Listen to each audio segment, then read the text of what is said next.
5. A sick. Who do we have up first? We will be having, Malik Black and Blue Sub up first.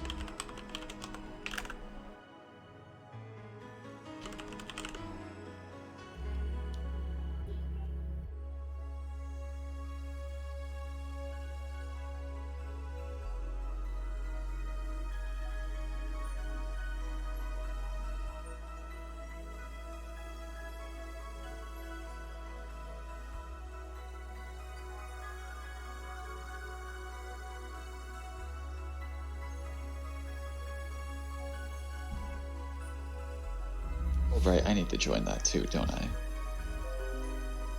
Yeah.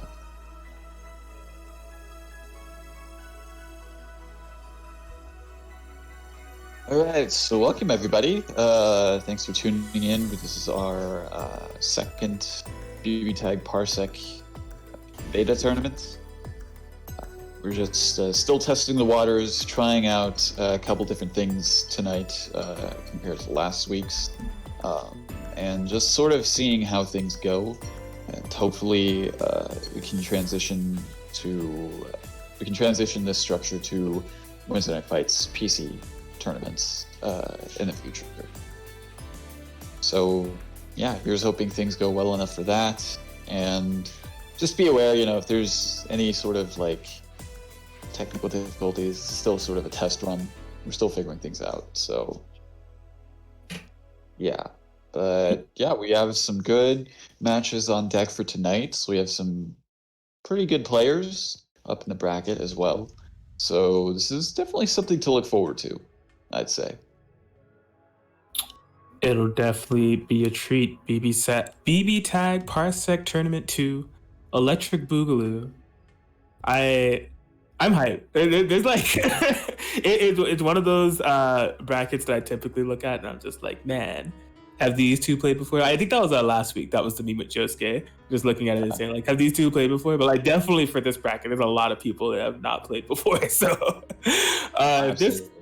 if this can be the future that Parsec creates, and this becomes a new normal, temporarily until offline returns, of course, I'm all for it. So, yeah, definitely same. I mean, we do want to have like the best sort of connection possible, and I think Parsec would pretty much be one of the closest ways to have it be resembling offline.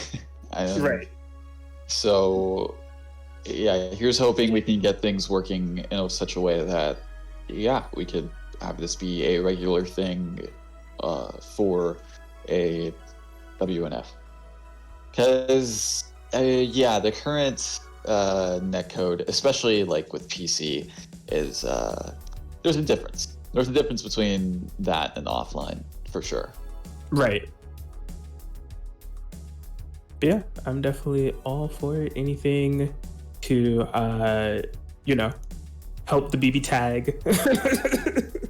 Absolutely. Let's see. Okay, cool.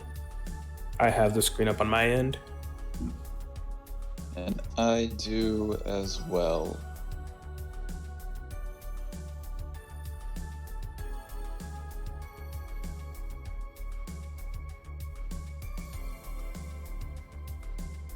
Are you streaming your monitor to Discord or the Parsec app? What's up? Are you streaming your monitor to Discord or your Parsec app? Oh, the entire monitor. Is it not showing up? No, I mean it shows up, but I think last time there was no sound. So what happens if you try streaming your Parsec instead? Okay. I'll test it out. Yo, is this the same kites and books that was recommended to me by YouTube sensation Calliope Mori? No, it's the same kites and books that was recommended to you by YouTube sensation Giga.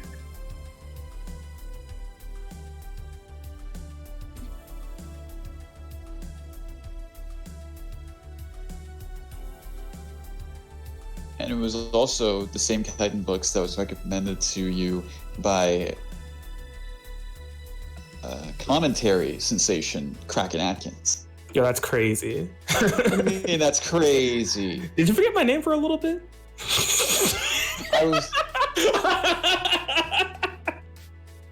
I was trying to think of how to like title you. That's what I was trying to think of. I didn't forget your name. Come on. I respect it. Yo, Sicko F. Oh man. Right. So yeah, I'm gonna start with calling matches. So this is just to make sure. This is Parsec 2, or This is yeah. BBTAG 2. Yeah, BBTAG 2. Okay. Thanks again, everyone, for tuning in. If anyone just locked in, this is the second test for our BBTAG Parsec tournaments. That'll hopefully be a future endeavor in WNF sometime soon. But we're running these tests to make sure we can work out all the kinks and make sure everything runs as smoothly as possible for when this becomes an official thing. But in the meantime, while we're calling matches and getting everything set up, please enjoy the Valhalla music.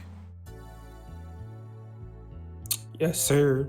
Vibing and jamming. And hey, we did this thing last week where we were saying, hey, this is all a beta test for WNF. You could sign up for WNF, except last week it was an awkward chill because it was for the PS4 WNF. This week it makes a little bit more coherent sense because this week we're running PC. So the link is in the chat. If you are in a qualifying region, I'm not as prepared as I was last week, so I listed all of the states, but like mostly West Coast, extending as far as Texas, if I'm not mistaken. Sign up. You know, we'd love to see some more players, and you know, we're currently in the midst of trying to create an even better environment when it comes to those PC WNFs. But you know, better to get a head start now. So yeah, please be sure to join us in, again, 48 hours for the PC tag WNF. We will be right here, basically where you're at right now. Twitch.tv/RedE30. A big thank you once again to Ready30 for hosting this event. You know, as well as hosting WNF, and also to Kraken Atkins for providing commentary tonight with me as well. Both of them putting in the work every week and really just, you know, making the event as good as it is. And you know, I'm glad to have you both with me tonight and every Wednesday. Always a pleasure, Chief, and shout out to you for always being there for us, making sure that the brackets have been running as smooth as possible for this year and beyond. And, you know, shout outs to Professor Parsec Ryden over here. I know he's busy coordinating a lot of things, but trying to bring us into the future here. And it's been, I mean, I call him Professor Parsec for a reason. That's the guy right there. So yeah, shout outs to everybody likewise. And, if I'm not mistaken, it looks like Blue Sub and Mal Clock are connected, no? Yep. Cool. Let me fire a BBTAG for them.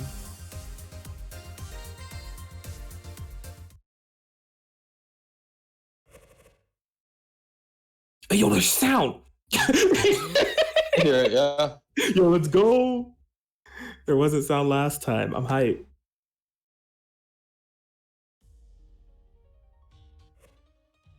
And we have music. Yeah, we got everything.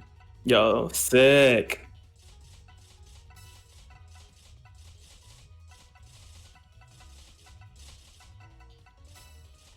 So yeah, we have first round, Blue Sub versus Mild Clock. Is that correct? Yep. Yes, that's correct. Cool. So yeah, Vegas versus SoCal action. Both of these two have kind of came by here and there for some PC tournaments, but are, you know, typically speaking, more so PS4 oriented entrants.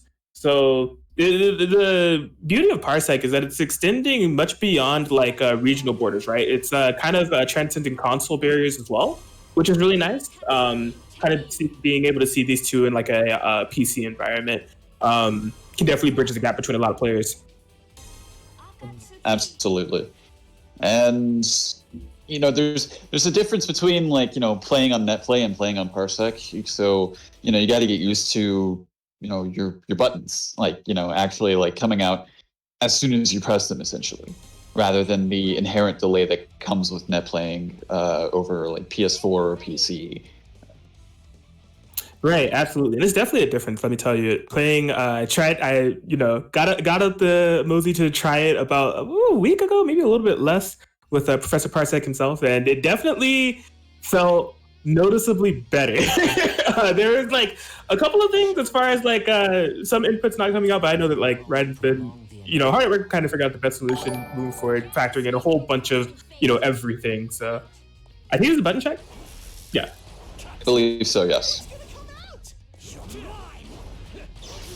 But yeah, it definitely feels nice. I think and we saw a little bit of this from last week's grand finals, right? With Monkey versus Raiden. The reactions, the things that people are able to react to, and it just feels like it's way more consistent. It's really impressive of like the mix and like things that like in a normal net play environment, it just feels like, oh yeah, that would hit, or like that would be really hard to block. The defense really increases when it comes to just the things that you're just purely able to react to better under better circumstances.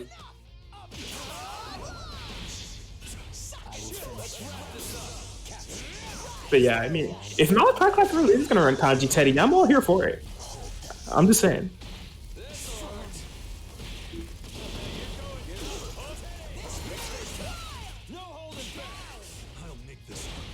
Yo, this is the longest button check? It's like they're playing an actual match. Are they? Nah, No. Dude, it's almost Marvel button checks, dude. It's just like, people been playing like Doom and like Phoenix and all this, making sure their pink dashes are all right. They do like a Doom B&B, press like a TAC Infinite. It's like 90 seconds of the pass by, like, all right, we're good to go. How much can you take?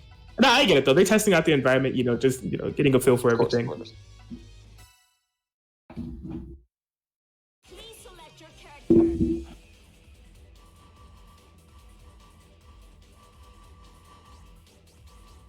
Yeah, and another thing to note, I think Noah Kakak was in the previous beta tournament that we ran, trying out the Akihiko, if I'm not mistaken. Looks like they're just going straight to the Adachi for this one.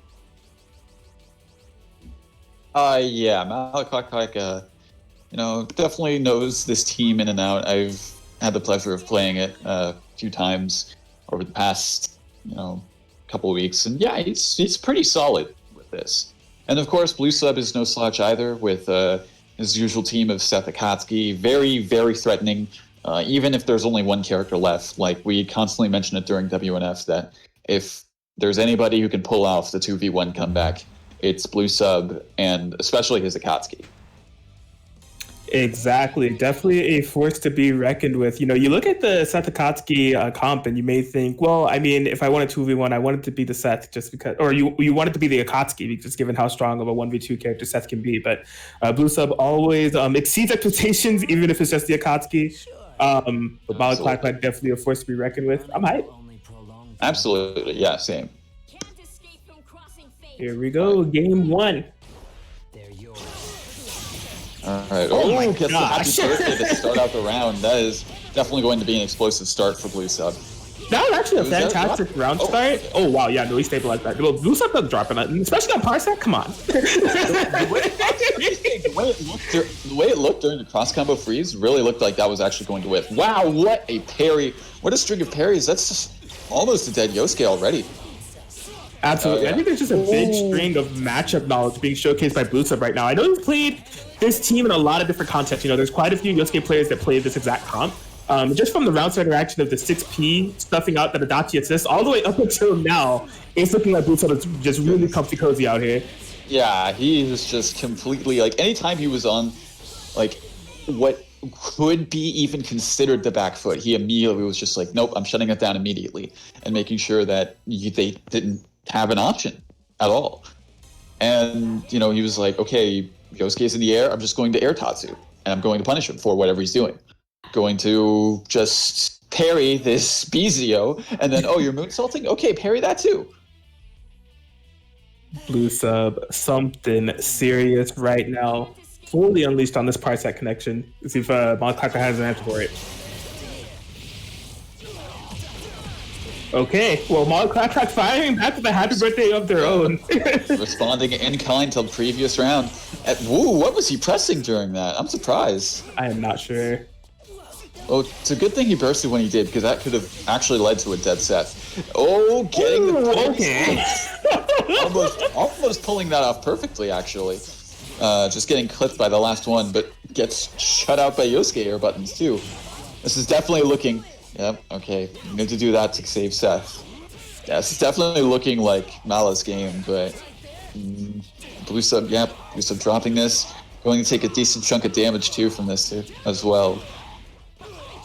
Yeah, we definitely see Malachi a lot more on the advantage, getting a little bit of their game plan point, because from the last game, there was just nothing that Malachi was able to do at all. So good push blocks here. Ooh, That's big. That is very big. Is that? oh my gosh, yeah, there's no assist gauge building on the side of Malachi because of the happy birthday, so all this is unburstable. Are we attacking the Seth? No, the Oki. Ooh, raw throw? No, that shouldn't kill off of a throw, right? It is. Wow, Dang. okay. That certainly did a lot more damage than I expected off of the throw. Okay. 4 counters at a time? What was that? I don't know, but my ears didn't like it, I'll tell you that. Ooh. Yeah, just catches Yosuke trying to dash there with the jump A and Blue Sub. Going up 2 games now. I mean, yeah, even though Malo was able to respond with a round start happy birthday of his own, basically, Blue Sub's still able to just keep things going, keep things stable, and just really not lose his cool. If you want me to play, Absolutely, yeah. Blue Sub looking really solid here. Yeah, we'll have to see if Malachi is able to carry that momentum all the way to the end of a match. Because BZO setup, definitely a good start. Oh, bursted at the wrong time. That's going to be a big punish. Yeah, good corner positioning off this as well. What's going to be the Oki setup? Assist, classic. Ooh, try. I respect it. What? That was something Oh, else. yeah, I'm not sure what Blue Sub was trying to call out there. That's unfortunate. Yes, we formed like a bit of a meme over at Guzman's channel of when do you burst Yosuke? You know, no one knows when you burst that character. That's a trick question. You don't. I don't. Yeah, I was gonna say I don't know if I agree with bringing Akatsuki out, but yep, that's going to be the game for Mala. Really, yeah, controlled the pace of that. Blue Sub, unfortunate burst timings from him, and yeah, that's. I mean, hey, that's how it is sometimes. Yeah, I mean, this is definitely a team in terms of the Adachi Yosuke that can be really oppressive and hard to kind of defend or stabilize against once they get started. Just given like the unorthodox neutral that Yosuke kind of plays and supplementing that with Adachi assists, and then all of a sudden you're in a BZO mix-up, it's insane stuff. So, Oh yeah, absolutely. I mean, it's just like a lot of it's like unseeable, especially with Yosuke. So right, yeah, yeah, good he on. definitely. Yeah. Oh, go ahead. No, Go I ahead. was gonna say good on Malachi. Like, we saw signs of him trying to implement that in game 2, but it just felt like in that last game they're really able to carry it all the way to the end. Yeah, absolutely. So, Adachi not looking too good now. Oh, that was a similar case with what Blue Sub was doing last game, bursting at an inopportune time, and just Seth able to really punish that. All right, yeah. Malachi's not able to survive most of that corner scenario, but just gets caught by the EX neutral skip from Seth. Is that gonna hit? Yeah, I figured that was a little bit too far away. Unfortunate too, because that could have led to a dead Yosuke. Definitely, Malachi will definitely take advantage of this, but wow, the 5A off of a wake up. Oh my gosh. Big drop there for Blue Sub. Wake up, see Tatsu. Street Smarts, we here. Having the Seth assist cover it. Wow, that orb was very nicely placed, going over the AZO. All right, activating resonance here. This is all Malachi right now. What parry? Oh my god! Oh no. And trading parries back and forth, but it's Blue Sub that's advantageous in the end, as they're going to be able to take a 3-1 over Malachi. What a scramble! Absolutely, yeah. That was very. I'd say that was a good play at the end from Mala to, DP and avoid that EX neutral skip. But just, I guess, the way that scramble worked out was just everyone just trying to outparry the other one, and unfortunately he lost that exchange. Very true. Blue, the sub, going to be moving on in the bracket. Next opponent they have is actually Monkey 4012, winner of the last beta that we had. Yeah. Yeah. So that'll be interesting to see. So let's see. Up next, we should have Eshi versus Guzman Gaming. Very cool. So in this instance, this is, if I'm not mistaken, Pacific Northwest versus SoCal. I believe so, yes. Cool. All right. We will be waiting a bit because since this is going to be at PNW and SoCal, we have a NorCal server, but that is currently occupied by a match going on right now. So we'll have to wait because, since that's like the optimal position, I guess, between the two players, we want to make sure that they have as smooth an experience as possible. Makes sense. But yeah, matchup wise, these two kind of seldom, they haven't not entered tournaments throughout the entirety of the year. We've definitely seen both the names kind of pop up.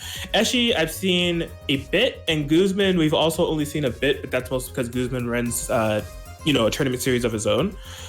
Throughout the tournaments that they've entered, I don't know if they've actually had the opportunity to play each other. So it'll definitely be a very interesting match. If you're not familiar, Eshi, known for their Tank Elizabeth gameplay. It's always a blast to watch because it's just not a team that you see every day, and Eshi's definitely super proficient with both those characters.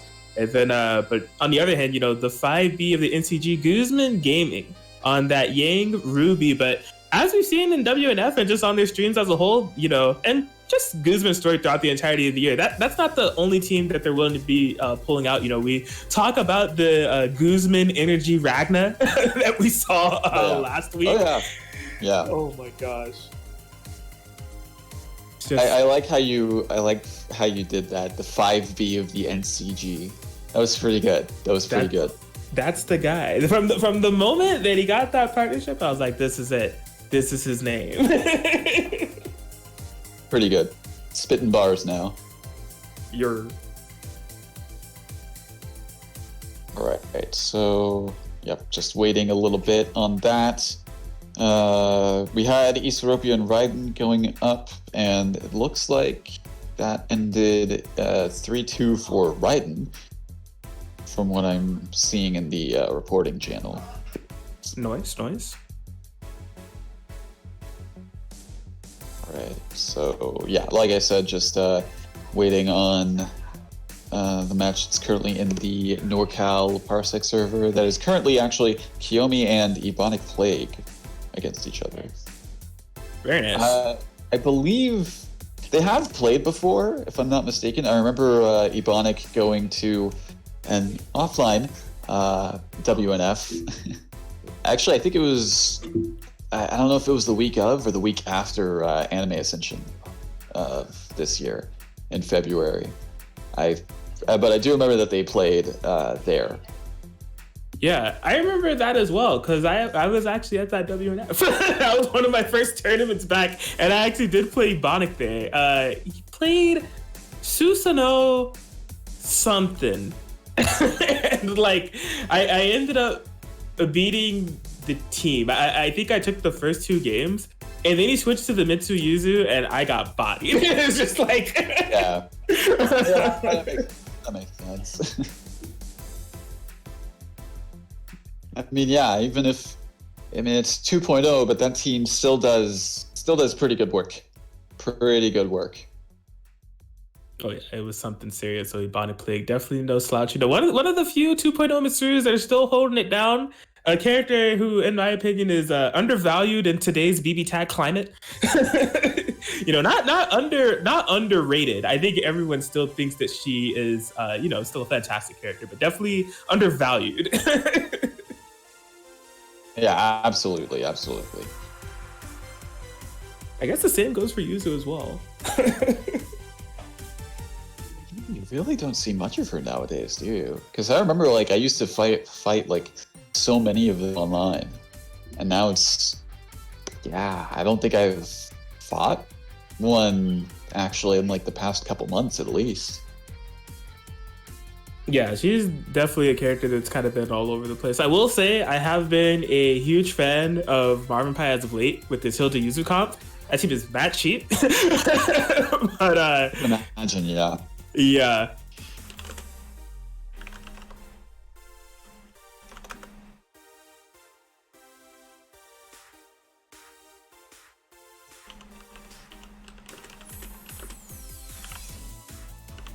Well, in the meantime, it isn't WNF, but we can still do at least part of our usual shill.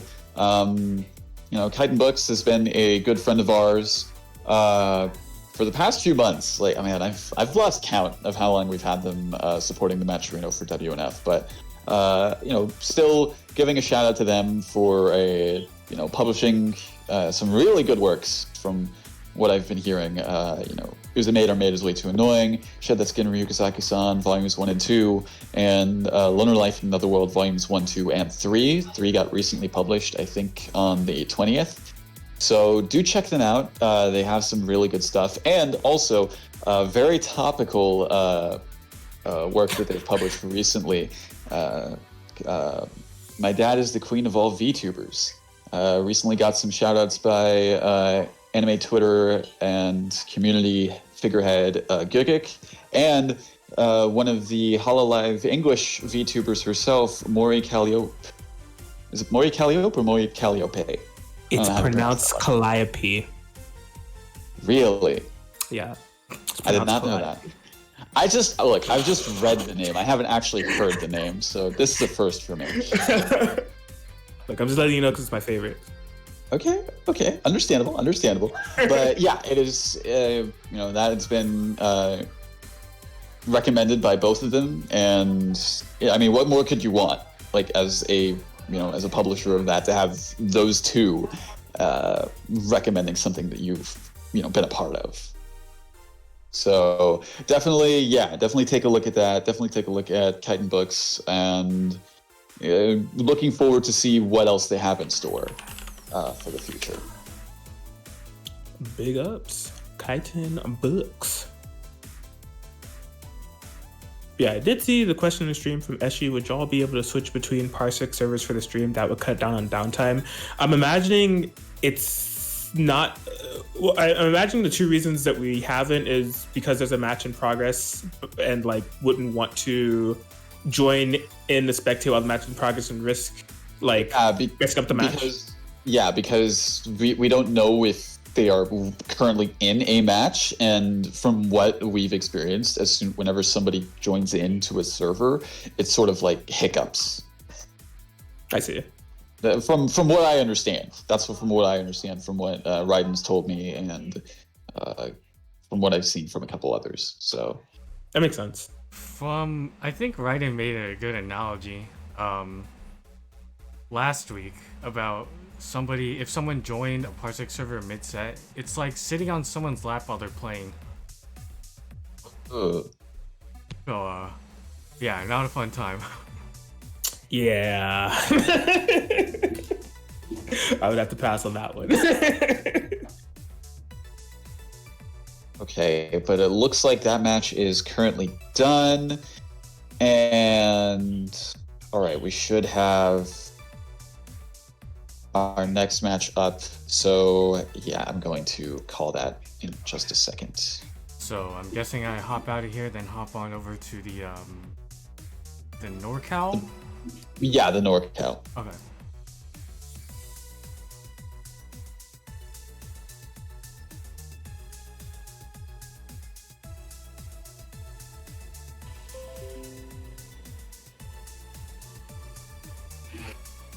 Very cool. The BB tags. I see some movement. movement on that character select screen that has looked the same since this game has came out and it's never been updated.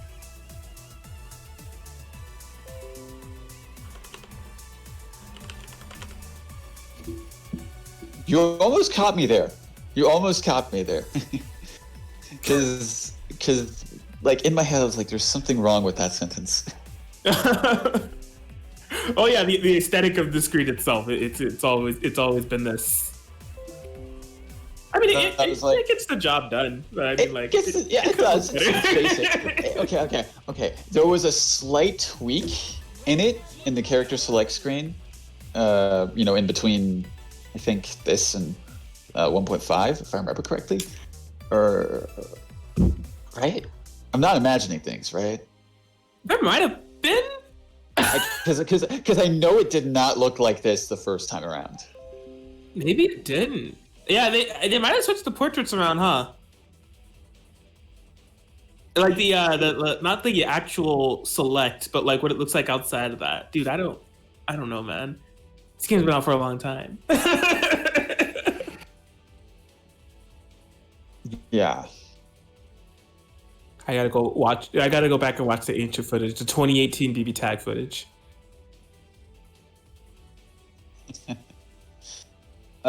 Okay, so we've got that.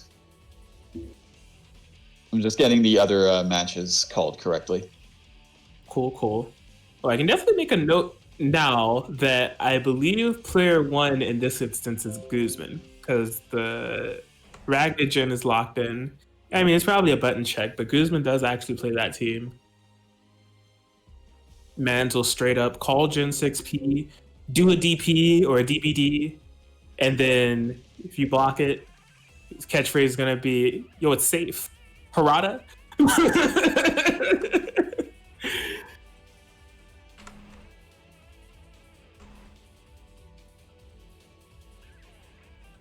Liz was fun. I tried Liz. So funny story. If you all are familiar with the Fates Ratio tournament that happened a couple weeks ago, hosted by Diaphone. Shout out to Diaphone. It's basically the point-based BB tag tournament. You go like only play certain characters, but to a certain team total in terms of points. So I had an idea of like what I was gonna play in that tournament. It was gonna be Ragnar Batista, but last minute I was like, "Yo, what if there's a way that I could remix this and pick up Mitsuru?" So I looked at like who would be legal. I'm gonna be like, "Yo, Mitsuru Liz, can I learn Liz in 10 minutes?" Spoiler alert: I couldn't learn Liz in 10 minutes, so I didn't play Mitsuru Liz in that tournament. She's weird. She is so weird. I can imagine, yeah. Yeah, so is Guzman's stick not working on the NorCal setup? Did you restart the game? I'm trying to, but I can't like access anything. I'll do it. Okay. Do I have mouse privileges in here? Oh yeah. Cheap? Yeah, I'm just gonna go to big picture mode real quick and see if his pad's detected. It could be that right. the game wasn't restarted. I know that PCTAG is like awful with that. Yeah, the game wasn't that's what I was restarted, going to ask you. and like I Okay. couldn't get in, so. And also for when we switch to stream setups, we have to go to host settings, bandwidth limit, and just increase it by 1. Oh, okay. Also, right. Yeah. Quick thing. So we have 2 matches that I feel like should be played on. I don't know. Can Nyan and Ebonic play on the SoCal server, or would it be better for them to play on the NorCal server? They both get pretty good ping on the LA server. Like, Blaze blue. Because we also have you and Connie as well. So we have. Oh, that one's definitely going to have to be NorCal. yeah. So I think Ebonic and Yan. Let's also to check on the LA server real quick, because they should be Okay. good, like, yeah. All right, so you can, I guess, Nice. ask them as well.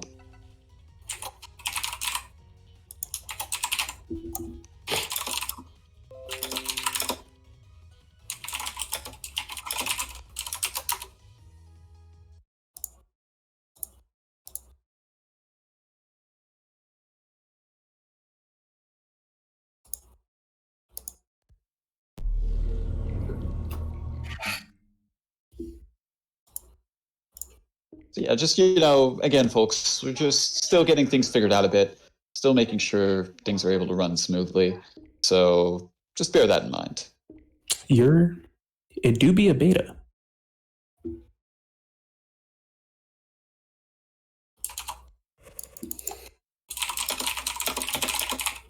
All right, third time's a charm, and I believe this is the third time. If it's not, it is now. Cross tag battle.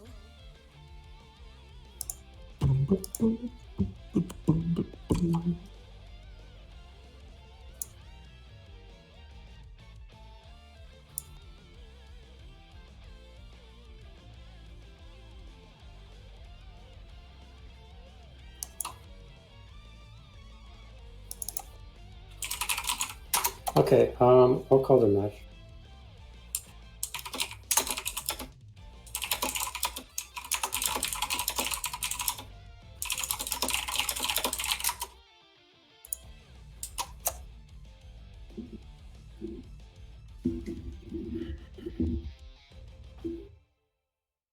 Solo list sucks. Right.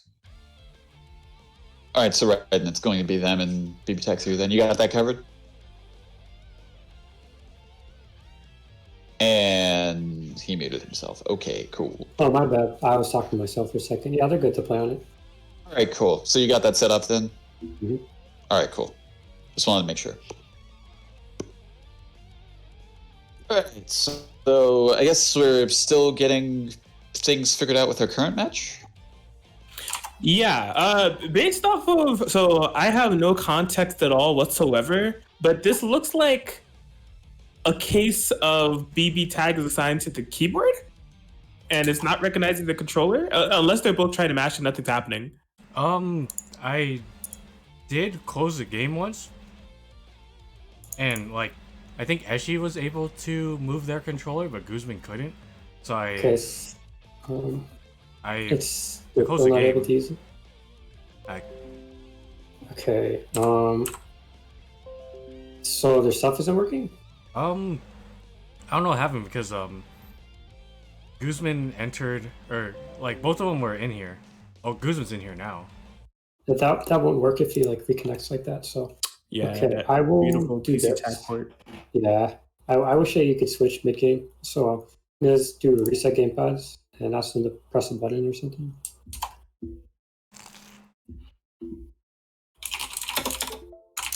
Okay, who did that?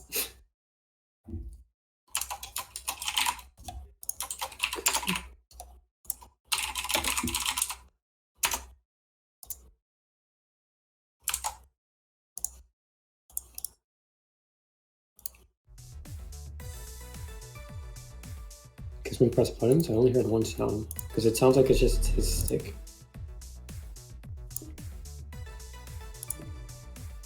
Someone didn't press the button. Oh, we're SoCal. We gotta mash buttons. Yeah. Wild.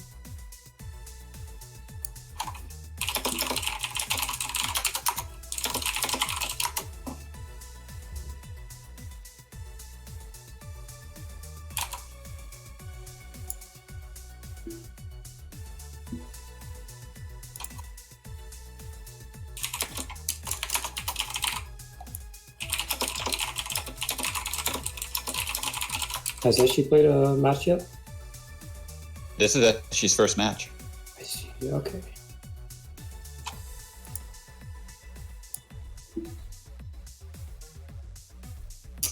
Hmm. Yeah, once again, sorry for the hiccups, folks, but you know, still getting things figured out. Still a beta tournament. True, They're true. not responding. Oh, no. Come on. Might have to hold this match off for later. I don't know. Well, if we do, then it has to be you versus Connie. Oh boy. Oh, this frack. I mean,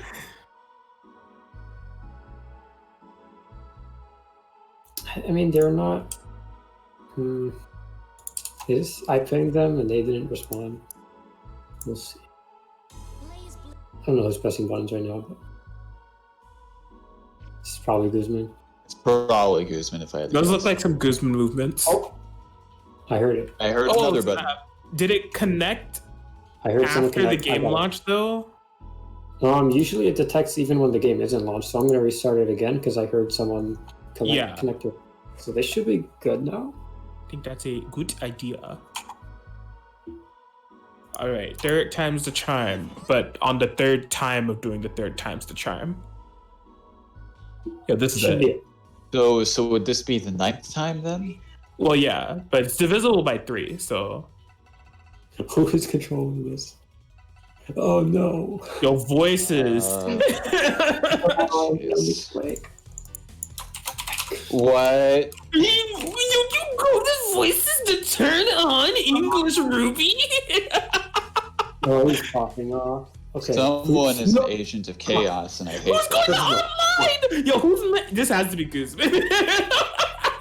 Oh, they're both on it. They're both on it. Come on. Please, you can do it. You can do it. Please. Yes. Okay. Oh, So troll. okay. I can leave it now.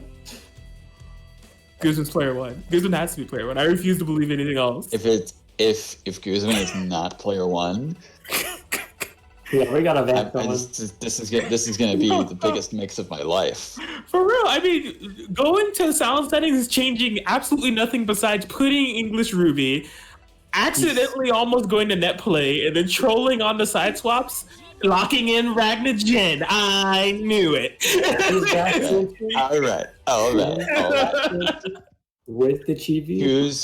Guzman was the imposter the whole time. Insanity. Now, my question is this live or a button check? Because Guzman does actually play this team. I'm guessing they're going to do a button check. It's a test. It's a button check. It's a button Okay, check. okay. Understandable. Ragnar colors mid set. What? From crossing fate. I swear. Man, that was... I hate you, Guzman.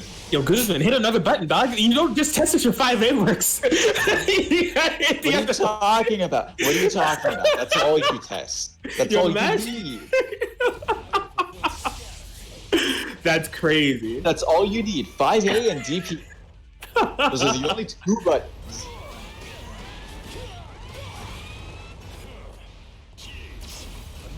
Yo, I'm just gonna point out, he hasn't tried hitting another button.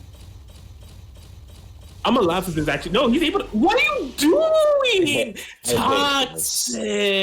I hate this. Toxic, dude. You can't do this on that. The phone's still to the board. I want that on board. I got you. Yo, he made it the crap out of us. He only hit A and D that entire time, and then he decided, actually, this is the way I'm testing my B and C. That's man. All right, Chief, you gotta donate some money to a non-existent pot. Alright. Okay. This is Gaming 1 versus Eshi. Game 1, we made it. Right. This will be interesting because, yeah, as you said, I don't think these two have actually interacted before in terms of bracket matches. Yeah, absolutely. If so, it's maybe been like once. But right now, Guzman definitely taking full control of this match. Corner positioning. Not where you want to be against this team. Oh, boy. Okay. Barely bursting at the right time to avoid that anti-air. That assist really coming in handy right now. Look at that. Absolutely. Actually, has really stabilized us with just some great assist calls, some good defensive Elizabeth play. Oh my god! Oh my god, the confidence right there. Just saying, nah, screw your assist and screw your beam. I'm coming in for you. Oh wow, yeah, Guzman actually tried to route to the 2B to punish that burst. It's a little bit mistimed. Still, this pressure is fantastic. No burst available for Eshi, and this is definitely going to be a down tank. Alright, And with this, though, you know, Elizabeth is still nothing to slouch over. Unless you get a mix like that, in which case, well, what can you do? unfortunately, the only answer is for your opponent to drop a combo, but land the resonance, post-resonance mix. It's fine. He got the sandwich. That's all that mattered. That do be true. Yeah, The thing is, Yeah, the thing is with both of these characters, Liz and Tank, you gotta be really careful throwing out these Yang 5Bs. We've seen the Twitter clips, we've all seen them, of both of them just melting through Yang's health if they catch her doing that. Right, absolutely. No, that is definitely something that does need to be, you kept conscious of. I do like the way that Guzman's kind of approaching this. There's been a lot of jump buttons that have really gotten him a lot of mileage. Oh boy. Yeah, we're just right back in this corner. This is where SJ has been finding a lot of trouble against Guzman.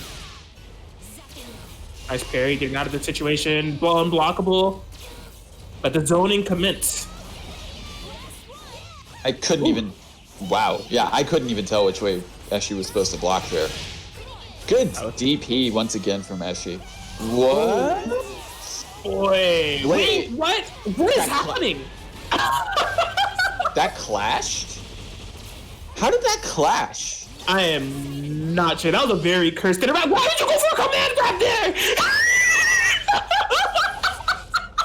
Yo, this is crazy. All I know is that's a dead Ruby.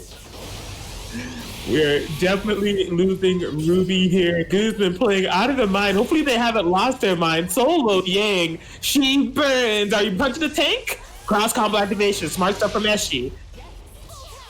Yeah, gotta call in that resonance, gotta get as much health back as you can in this situation. Really gotta be cognizant of that JC as well. Oh, I was worried that Eshi was gonna go for that right there. Right!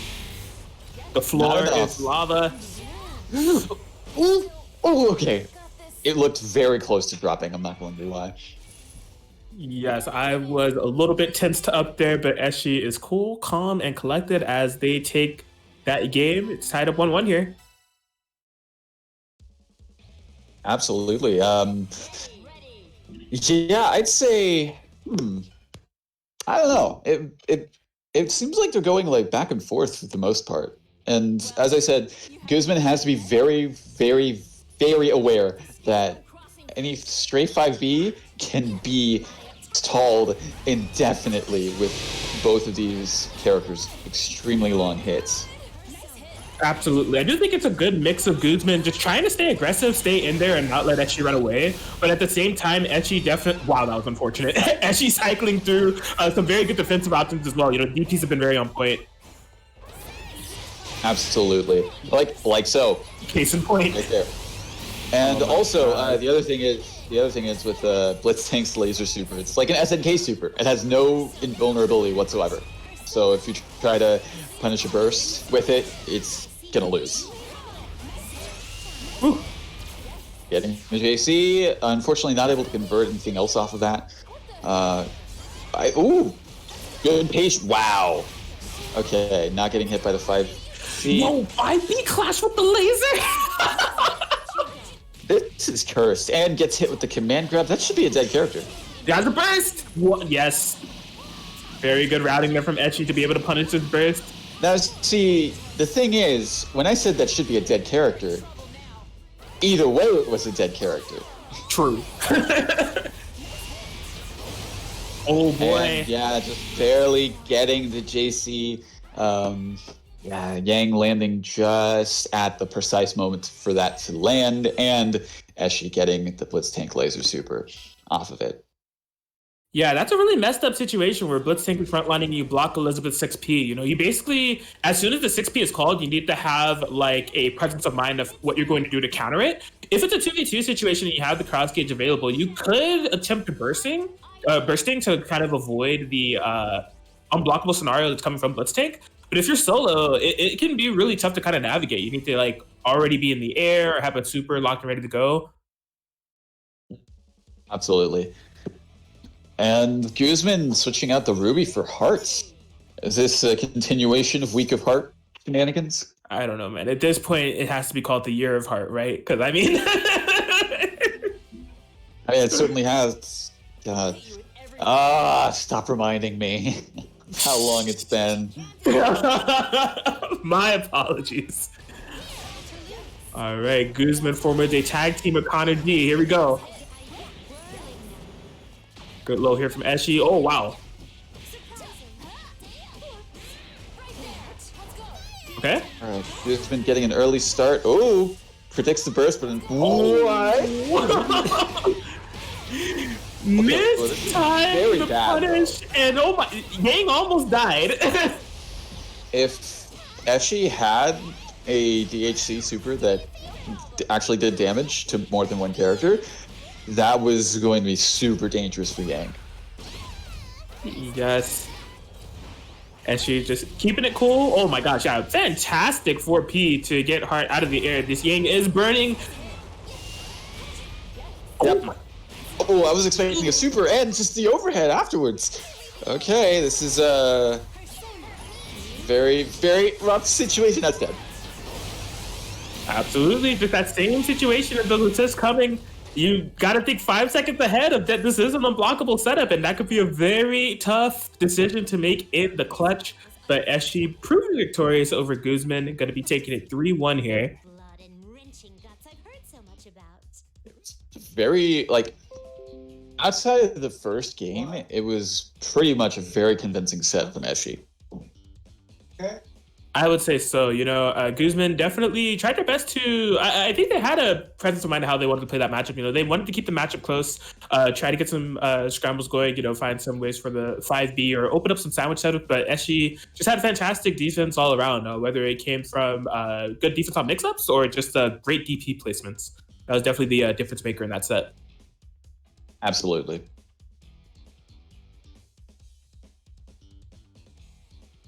All right, but in terms of the bracket, it looks like we had some other off-stream matches that did take place. Monkey 4012 able to get a 3-1 victory over Blue the Sub, and Ebonic Plague getting a 3-0 victory over Neanderthal. So they have both moved up into winners semis. Yep. And let's see. Up next, we will have Connie versus Raiden. Very cool.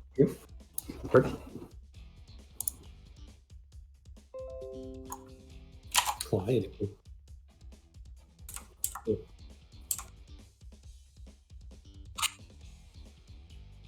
Oh. For me, I like double tap the Windows key and then I close it like that. Yeah. I mean, you could try it right now and see if you can right click the icons. Dude, I completely forgot about this Blue Sub copy pasta. This is so good. So, like, the icons in the taskbar on the bottom. See if you can right click them. That's a really good Okay, cool. copy pasta, I'm not gonna lie. That is correct.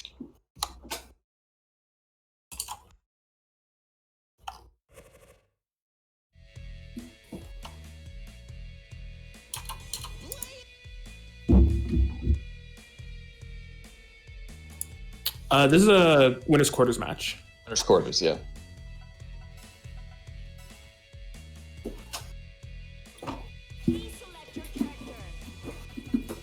Okay, the last time I played Connie was Anime Ascension 2019. So, Honestly, I think that was the same for me. I remember getting destroyed by our Gorby. That was so funny. I remember actually going even with it Oh, yo. with Ragnar Tager. Yo, Ragnar. Oh, my God. Because remember I played that Oh, I team. remember that. That team was sick. Ragtag. Yeah, buddy. I am deathly afraid of this team, not gonna lie. Because I have messed with it, and I don't want to get hit by it. Like, I mean, from what I've been seeing from Connie's Twitter clips, it's you don't want to get hit. yeah, the You bird don't save, the cash want to out. get hit at all. Any hit that they land is going to be big dammy whammy. Yep, and if I jump too much, it's GG. Was this button check, by the way? I'm not sure. Probably not, but I'll be back. Okay. All right. I think they're just gonna jump into it. I think they've ran a couple of games, possibly. They both been on the Parsec, so I think they're good to go. Yeah, this is live. That's live. Okay, yeah, and I guess, okay, yeah, I guess we're doing this live. So, yeah, stuffing out the EX neutral skip, and was that a raw tag? I am not sure. For sandwich. Okay. Oh my gosh, fuzzy jump setup. Good push block on the side of Connie though. That could have been very bad. Gets him with the raw banishing thing. And Yeah, just they are look at really this trading damn- blows and corner positioning here. This is deep for Connie. Oh no! I even saw that coming, and I was like, "How do you block this?" Yeah, it's gonna be What purely a kind of GG. based on the timing of it if it's gonna cross up or not, right? That's Yeah. cheap. I don't like that, man. It's brutal. Oh, Oh my gosh. So, yeah. Oh, what a grab! And is that dead? No. Right. Cash in. We have time for the assistance here. Yo, active switch. My goodness. I Bring didn't him back. want to believe. I didn't want to believe, but at the same time, oh my gosh. This is BBTAG 2.0. This is what I want to see. Kurogane, Yumi on the screen doing all the damage in the world. Cheat mix. Beautiful.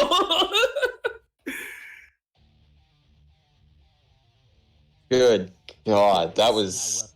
Ugh. All of that was just so brutal to watch. I'm not going to lie.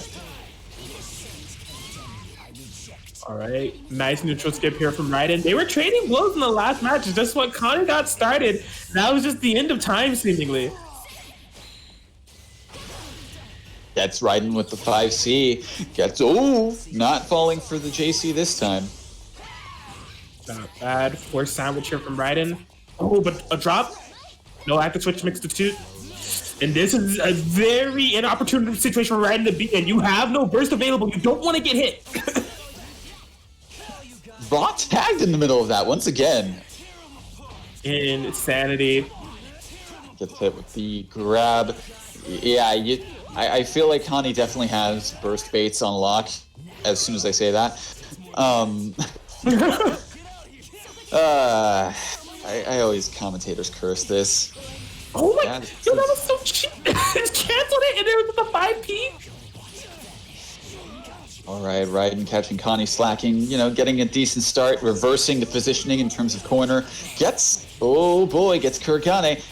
That's not dead, but it's bleeding. Ooh, gets both of them. That's a dead hide. Hyde is definitely out of here. Solo Seth needing the fight. Look at this reversal of situations. It was really looking decent for Raiden, and then just a super. That's it. Oh. He's basically plus on block right there with that EX. So, yeah, not really a good idea to challenge that. Not going to quite kill, but definitely in bleeding position. Ooh. That was an absolute tide changer. Clutch block on the DP there. 1v1 situation. This is risky. Yep, Yes. EX/Kide. Connie, Ooh, all the baits resources out for the the- DP. That's not dead. Yeah. It's close, but it's not dead. Now it's basically, I was going to say it's one hit. Oh. And there it is. Just the standoff, and then Connie just going, yeah, I don't want to deal with that orb. I'm grabbing you. Yeah, I think that was a fantastic check there from Connie. In that situation of setting up the orb, calling that Raiden wasn't gonna opt for any pressure and just going for the counterplay to the counterplay, going for the throw.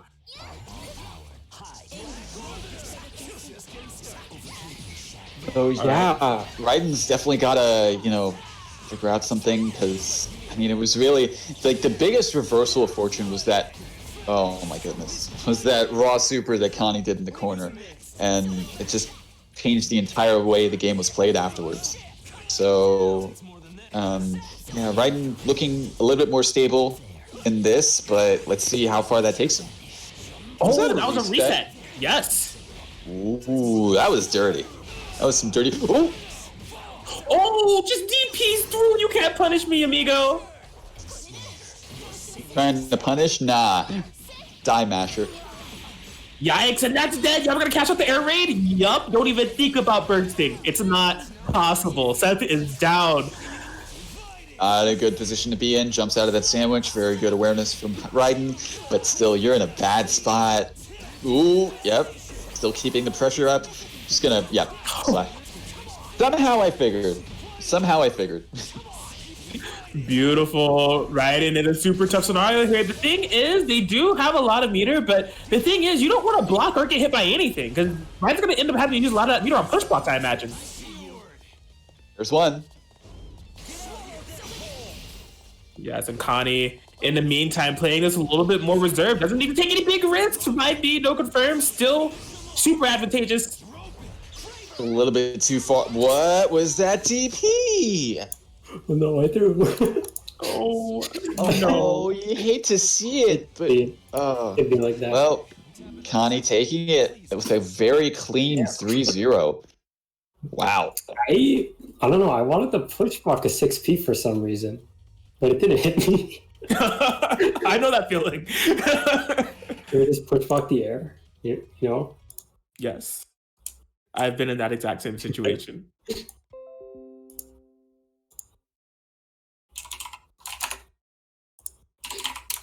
But no, that was a fantastic display there from Connie. I just, from the moment that Connie kind of got rolling, I was already pretty impressed. That freaking Phantom Pain 6P mix-up is so dumb. Like, how are you going to block that accurately? Like, it's really just like a 50-50. Like, It really is. Like, just, there's so many different ways it can go, and it's like, what's the timing on it? Oh, you're dead. I mean, that's it. It's basically it. Like, if you get hit by it, that's it. You're done. insanity. And isn't there like invul properties on that Phantom Pain as well? So even if you have like a double side hidden TP, Kurogane could avoid it, possibly? If so, that's cheap.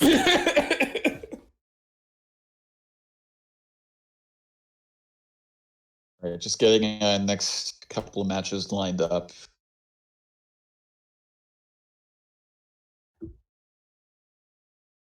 Let's see. Yeah, let's do that. Faith Scrub and Eshi. Nice. Perfect for the NorCal. Let me check the server real quick. Just make sure it is the right bandwidth. Yes. Okay.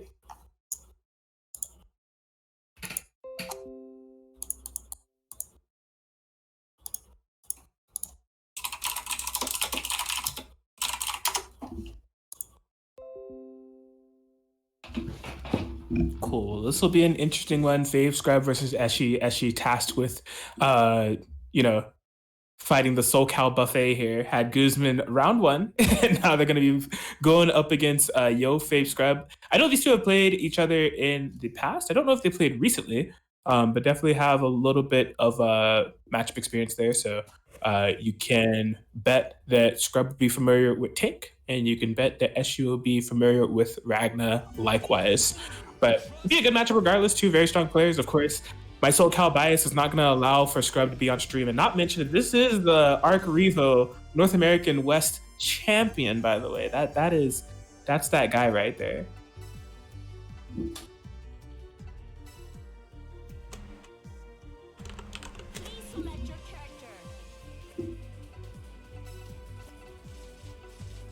But yeah, it looks like they are doing the botones. So Scrub, main squeeze, they might be locking in the Ragnar Ruby here. But there's just like a ton of characters that Scrub is kind of all over the place with as of late. Gonna be picking Ragnar Jin for the button check here, but we've also seen Akihiko, Yumi, Teddy. They really like Teddy, Carmine. Yeah, we've seen a lot from Scrub, so I'm definitely wondering what Scrub's going to pull out for this situation. Absolutely. As of recently, you even saw Scrub on Narukami Adachi. It was just like, Scrub, please. Like...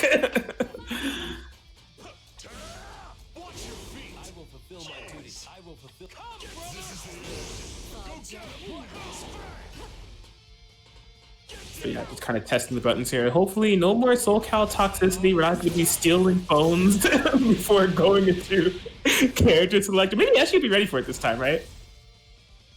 Guzman.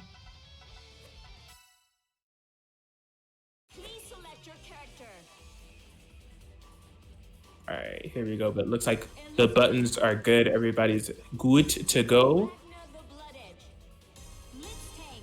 Los Angeles Lakers colors locked in, except it's actually a JoJo's reference. Yo fave scrub going against the tank elevator assistant extraordinaire Eshi. This is a winners semis qualifying match. Winner of this will be facing Ebonic Plague.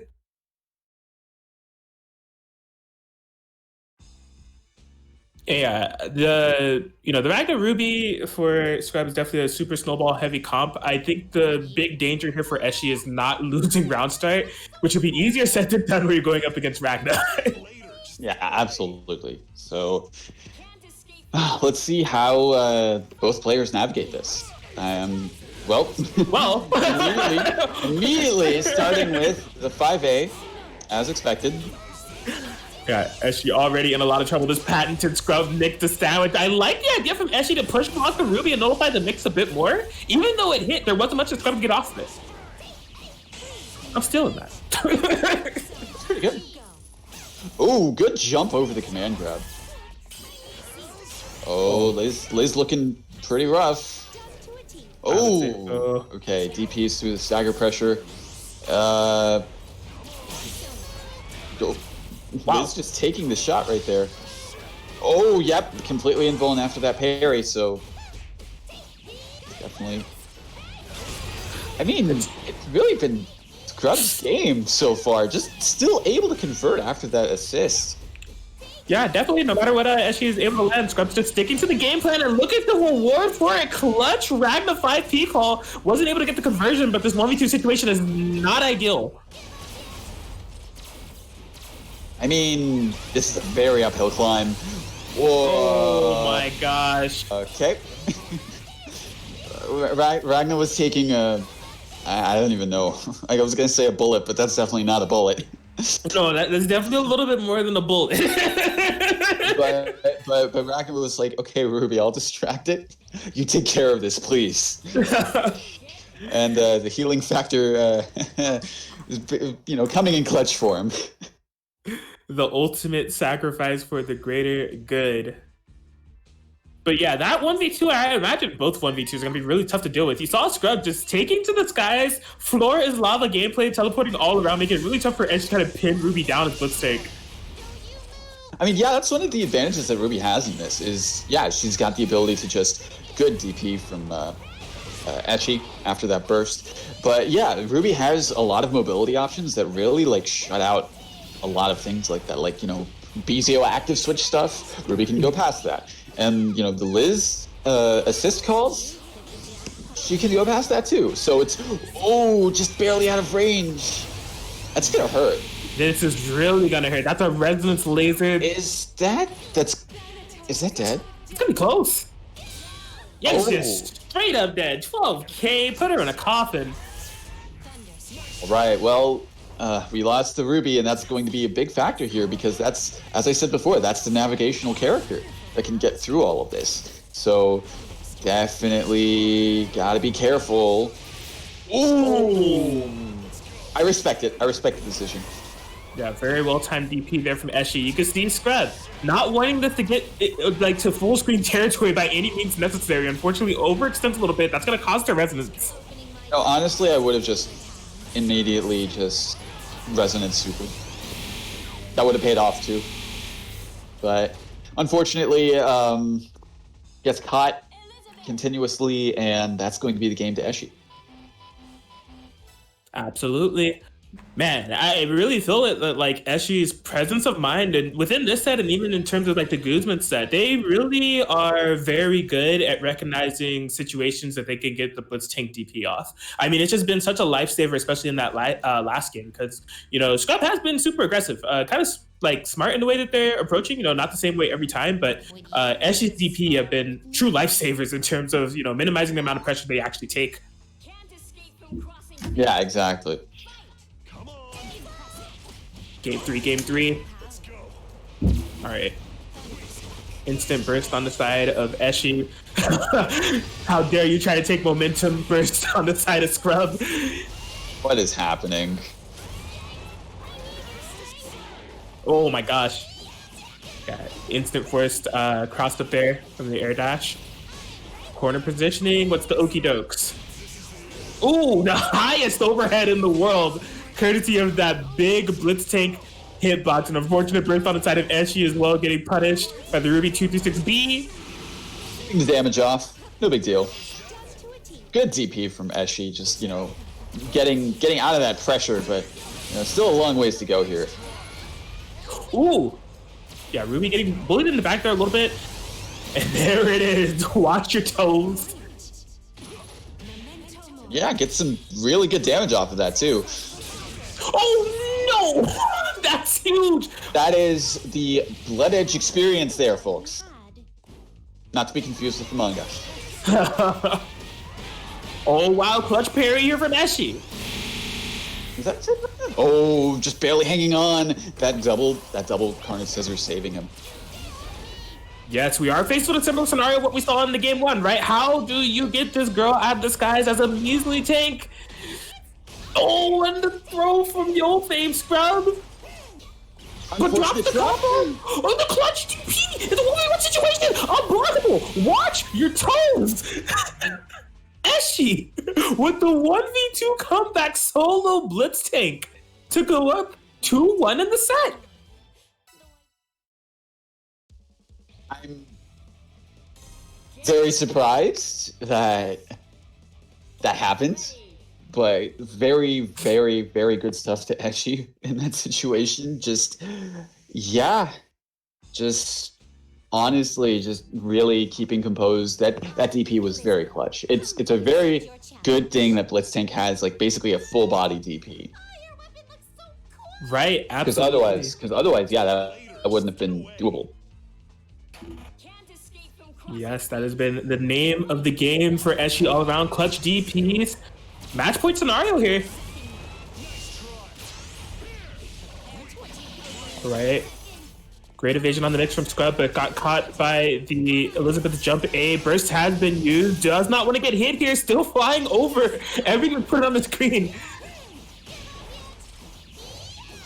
I noticed that Eshi a lot of the times like gets that DP and whenever the Ragnar assist call is active. So I think Scrub's sort of changing the timing in which that comes out in order to like, you know, get the punishes on these DPs. Makes sense, makes sense. Well, this is a ton of damage for Elizabeth to kind of burst into. A little bit of life spell for Ragnar as well, yeah.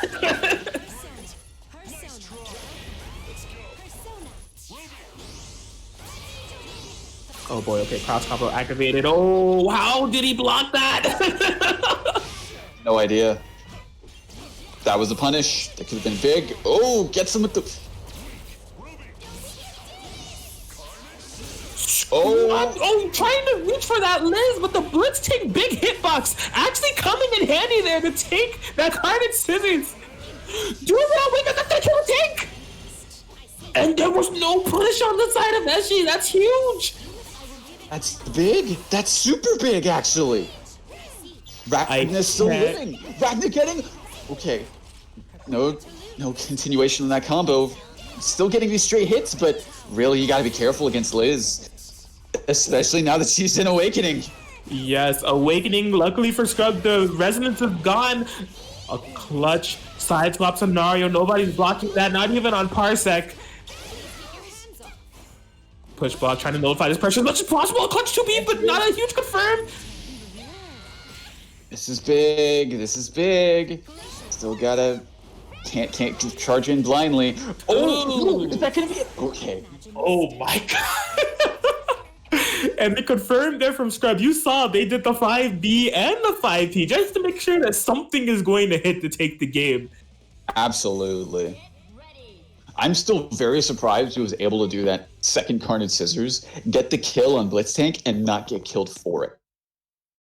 It was just absolutely nuts. I think that, like, just all the chaos and just the decision making from Scrub to do the Carnage Scissors twice, just not ready to punish accordingly on the second go. And Scrub definitely made out like a bandit with that. It should have been a 1v1 scenario, but it ended up maintaining 2v1. Game 5. Stealing phones and stealing games. That's Ragnar's way. Oh, Oh boy. Expecting a punish off of that JC, but I think Scrub is somewhat being a bit more aware of these timings from Eshi. Woo. Yeah, able to get that IAD, just instant burst. Doesn't want Eshi to have any point of like momentum or anything. Willing to burst on block even if they have to. And look at how much it's paying off. I really think that's an underrated thing, bursting on block, because it sort of just halts your opponent's momentum. And if you do it correctly, where did that 4P come from? I don't know, right in between the gap, but What in the world? What is going on here? Resulted in a dead Liz, a hurt tank. And I think this is resulting in a dead tank too. Gonna be close. Is the big body enough? Just barely. Oh no! This time, Ruby taking the proverbial bullet in this sense. A mirror of how it all started for Scrub's team. And absolute poetry. Me too.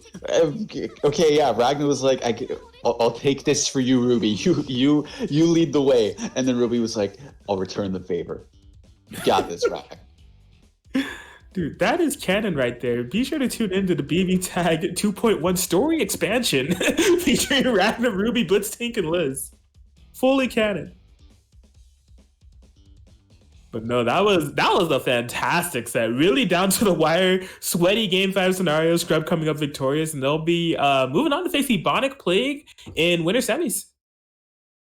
Yeah, and that was truly a set to see. Like, I'm very glad we had that up because, and had it up with the ability to play like with, from what I understand, very minimal sort of delay from both players. So. Yeah, that was truly exciting, and I'm looking forward to more from this tournament like that.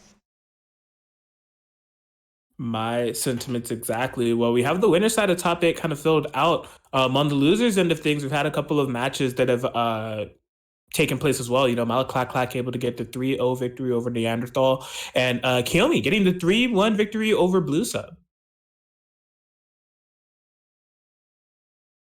Yep, so we're getting that situated. I think next we'll have Connie and Monkey up on stream. Cool.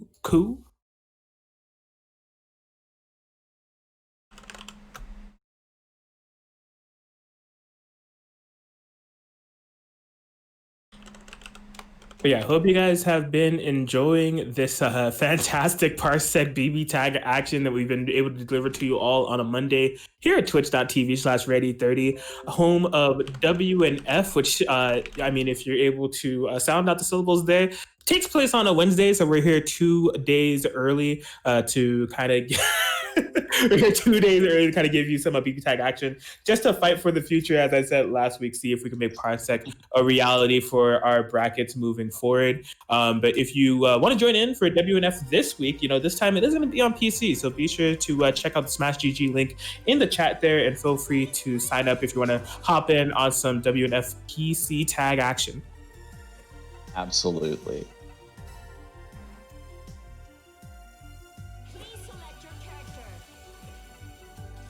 Just getting some other bracket stuff situated. Don't mind me.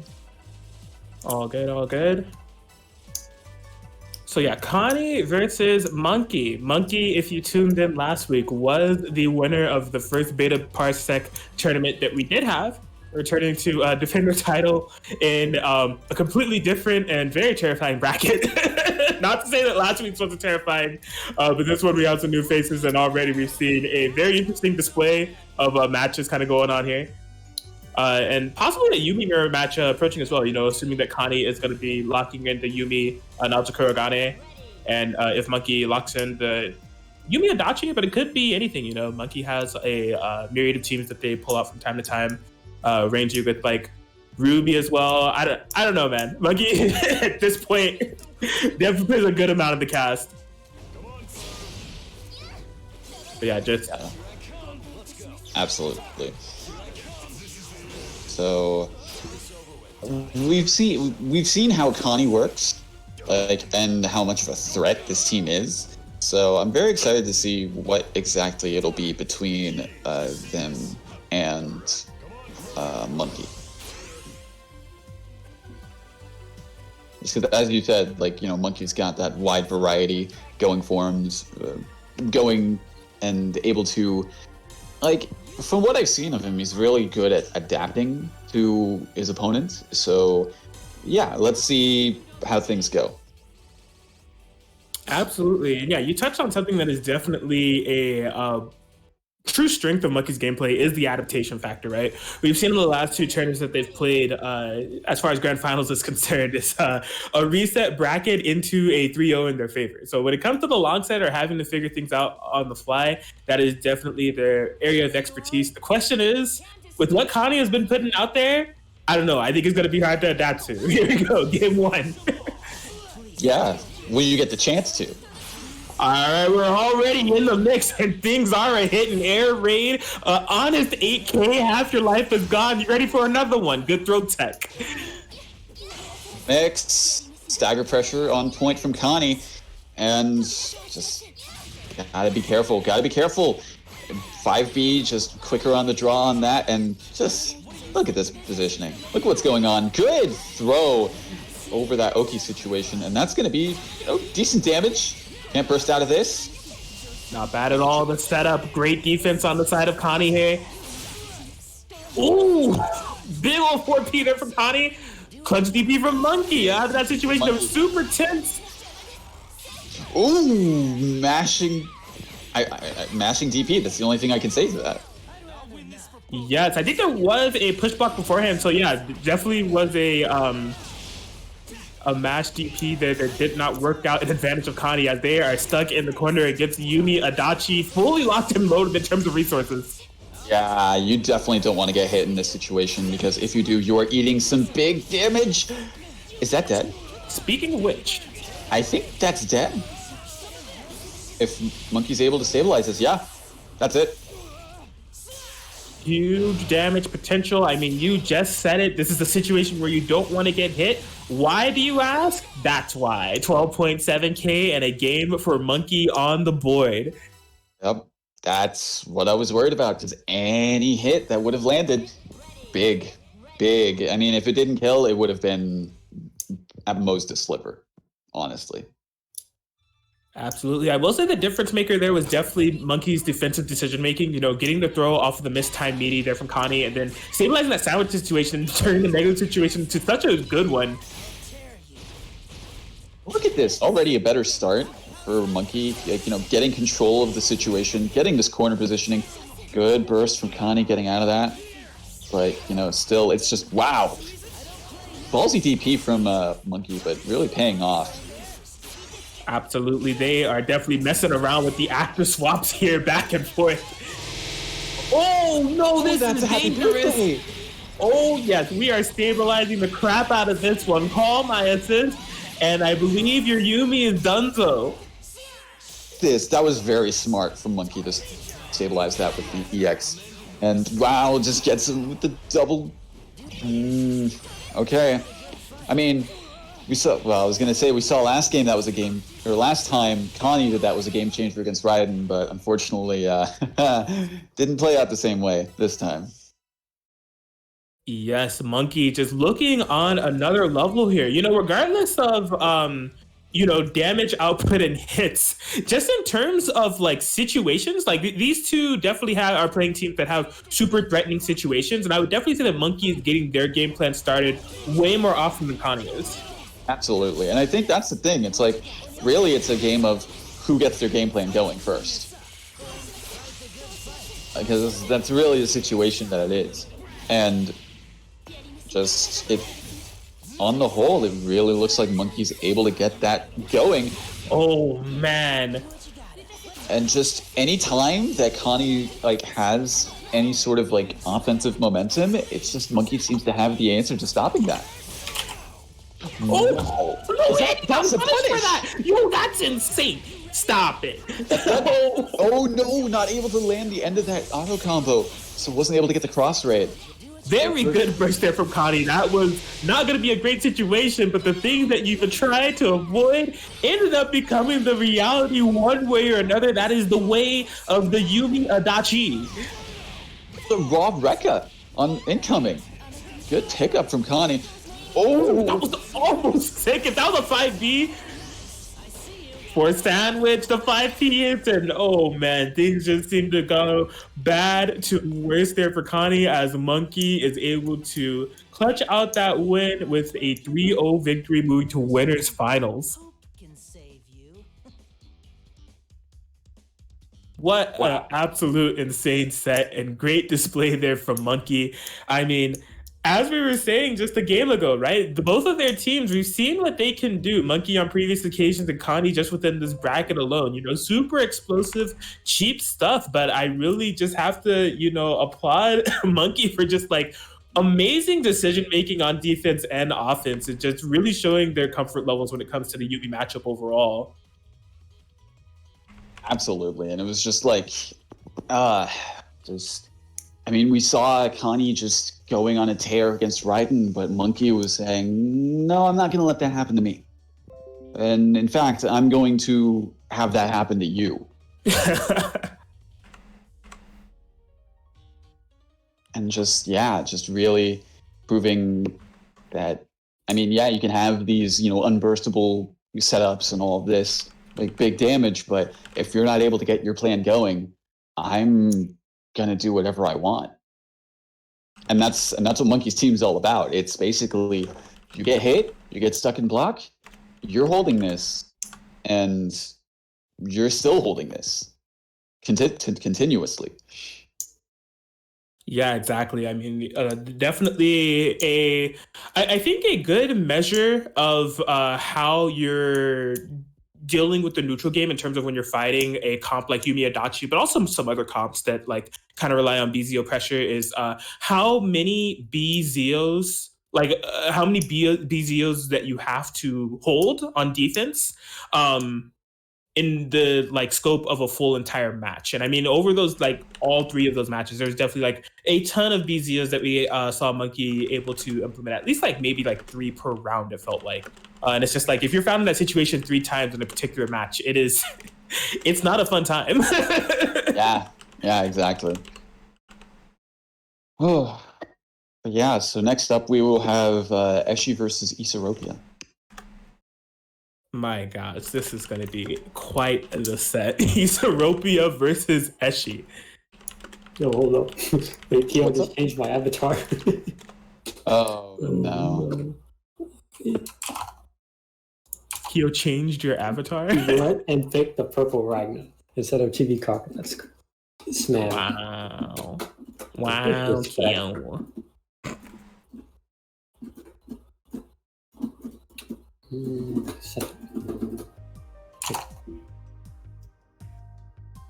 But yeah, this will be an interesting one. You know, the biggest bodies in the game, and Elizabeth, and a tank. I guess I don't know. Is a tank a body? I mean, it's a big machine, so I wouldn't necessarily call it a body.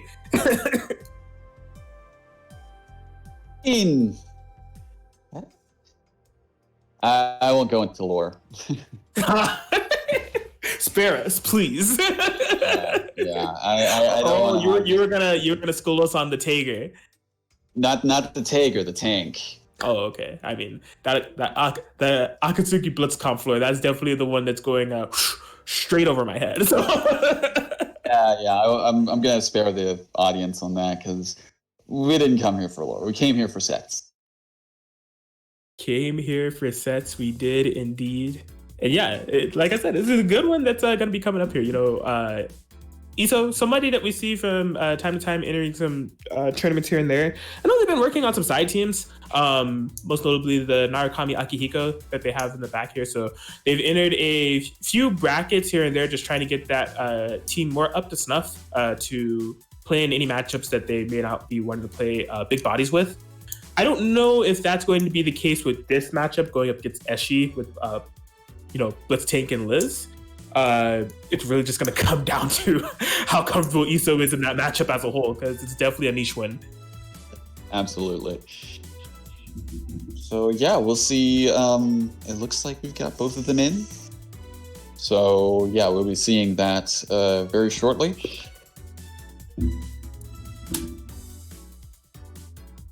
Looks like we're loading up here. Getting a lot smoother with the transitions too, seemingly. For the most part, yeah. You know, it's still some time to set up, but I'd say yeah, we're getting things going pretty well.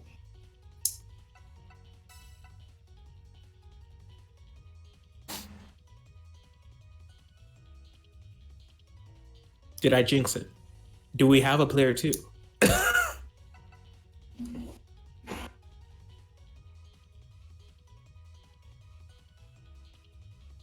Y'all, I'm sorry. Is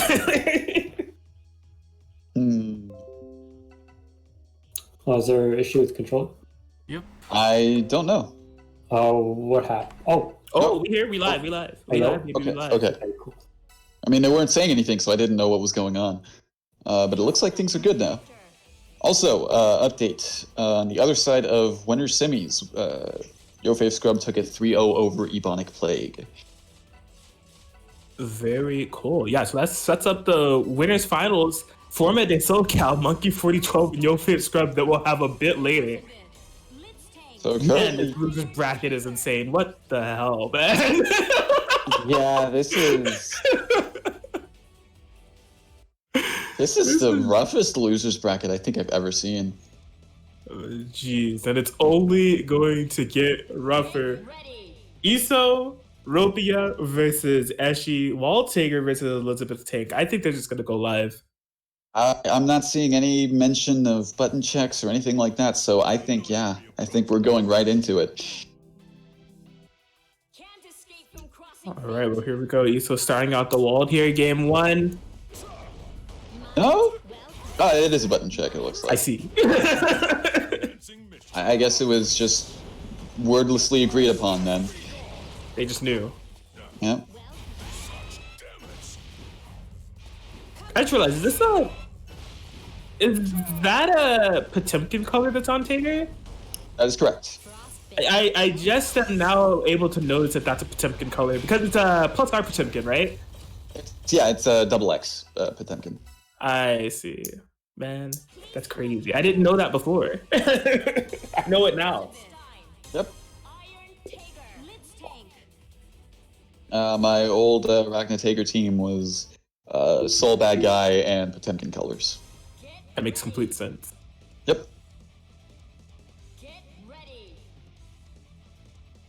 All right, well, here we go. Easteropia versus Eshi for realsies this time.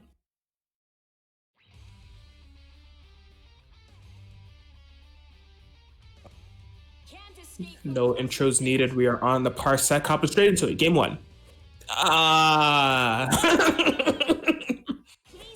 Looking in the... looks like they didn't pick the stage properly. So, I see. yeah. Oh? Did someone disconnect? They connected right back. Eshi disconnected, but now they're back. So it looks like we're good? Seems so. Okay. I was a bit worried right there. Yeah, it looks like it's all evened out. Gotta love Riverside Space, the best stage on NetPlay and on Parsec. It's just the best stage, period. Like, Unknown enemy approaching. Let us get ready. Yeah, it's a very solid stage in terms of just overall playability. So now we're going into the real game one. Okay, so Iso getting a decent start going. definitely, this is where things get scary. Forced sandwich. Okay, very clutch push block there from Eshi to avoid that mix-up situation. But a DP from Iso. Good awareness on that. Getting both of the characters and stuffing out that Tager assist as well. Good awareness on seeing that was in the back. Absolutely. Oh my gosh, there was so much body on the screen. I could barely tell what was happening with poor Liz there. Yeah, that was... I couldn't even I couldn't even tell you the first thing of how anything happened there. But that should be a dead tank? It's hard Pretty to tell. close, I think it It's is. hard to tell. Yeah, okay. It's hard to tell with 20k sometimes. True. So Yeah. yeah, Eshi in a very rough position, just stuck in the corner. Good DP from Iso. All that damage is recoverable, but not this. This definitely looks like it's gonna be game 1 going to Iso. Really having some good control over that match, not letting Eshi actually have any room to breathe, which is honestly how you would want to play that matchup, because like you give this team any sort of leeway, they're going to do their best to keep you out.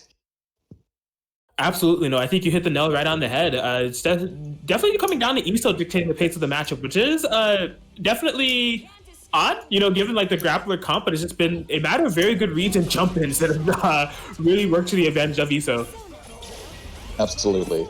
So game 2, as I said, this team getting a start and just getting that positioning, getting all of that going, and this is what happens.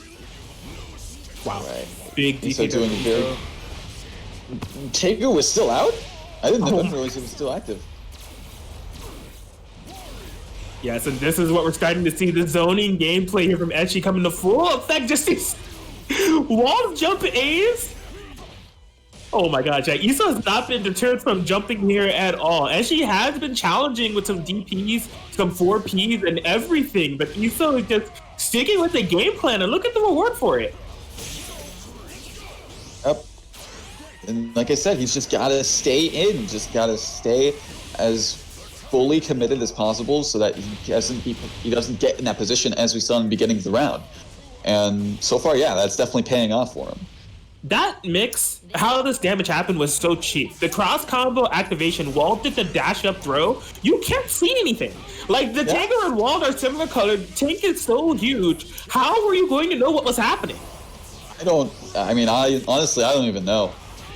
Like, yeah, all of that was just so dirty, and that should be a dead character. He didn't even need the super. Just grabbing air and yet still winning the game.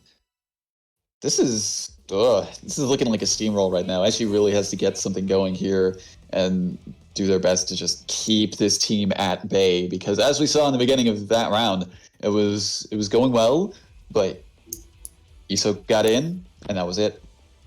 Right, and I mean, just the perseverance from Iso is gonna need to be calmed down here by Eshi. Oh wow, what a counter poke! Yeah, No, that was a bad burst. There we go. Who knows how much damage it did? Everyone's covering up the damage. Oh, just the wedge. That's close to dead. No, that's dead. Big dead. Oh man. Shoutouts to no scaling on Wedge Catapult. You love to see it. Just, 17 in-game seconds, the tank is already dead. Liz coming in, already getting hit. This is a very tough situation for Eshi at this point. Oh my gosh. Near perfect. This is looking like that. Builds up the bar! And just Oh my god, that was a kill! Isarubia takes it in 3 hits, like a burst beat. Like I don't know. And the match as a whole, that was just definitely a quick one. Very powerful showing there from Iso. Like this man was saying, "Hey, I haven't played in a while," and I'm like, "Okay, yeah, we have a setup ready for you," and just like, "Okay, I'm gonna make up for the time that I've been, waiting." Like, goodness. It was just rapid fire matches. Just constantly getting the right calls, keeping up that pressure, and just, not giving Eshi any room at all. Yeah, tough stuff all around, but Iso will advance. They have to fight Malaklak next. On the other end of the bracket, Professor Parsec has been putting in some work. Got a 3-2 win over Guzman Gaming and a 3-0 win over Kyo. They're currently sitting pretty in losers quarters against Ebonic Plague. And yeah, as far as losers round 2, as I said, Ethiopia versus Malclac, winner of that is going to be going on to face Connie. I'd say we have ESO go up again.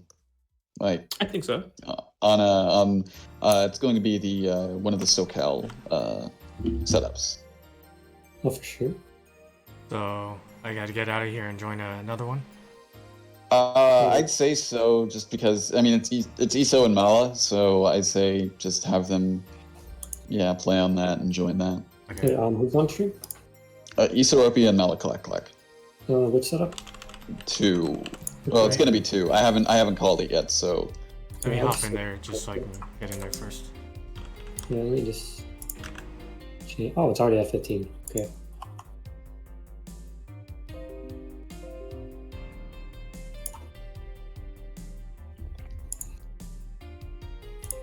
It looks like things are looking okay for that. Is losers round 2, if I'm not mistaken? Yeah. That's correct. All right, am I good to call that up, right?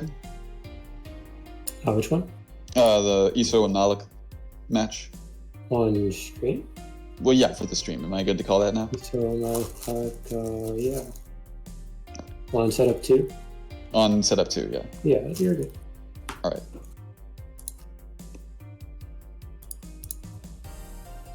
And if you want to play against Ebonic, I guess whenever. Okay.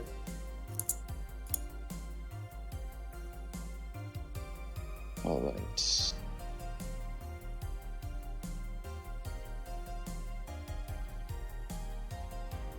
Yeah, that was I definitely want to see more of ESO, just because I mean, that was like what, 4 minutes?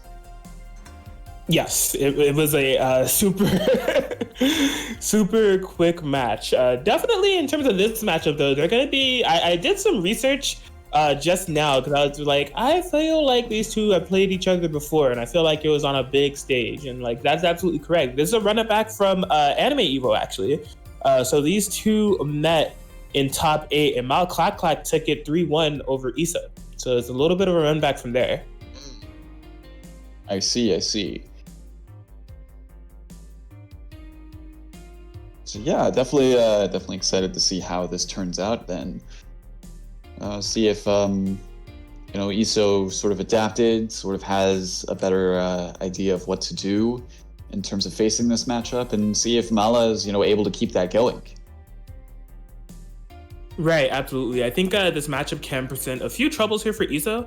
So kind of the significance that I've been noticing when it comes to like these Adachi comps with the high flyer, whether it be the Adachi Hazama, which definitely Batchcup David is a player who I've been seeing run that comp and do a lot of work with it quite a bit lately. And then the Yosuke Adachi, which there's just been a ton of them. We always have Bird Gang. Shout outs to Bird Gang, but also Mala Clack, Schurzlo, and a couple of others. This is a very great pairing for the high flyer to go with Adachi, just for the simple fact that it can be really challenging for a lot of characters to kind of stop both characters at once. So when you have that Adachi 6P, but the Yosuke is flying in the air, how do you stop both of those things from causing a threat for you? Basically, you're forced to act. Like you have to stop one of them, and it's really hard to kind of stop both of them at the same time.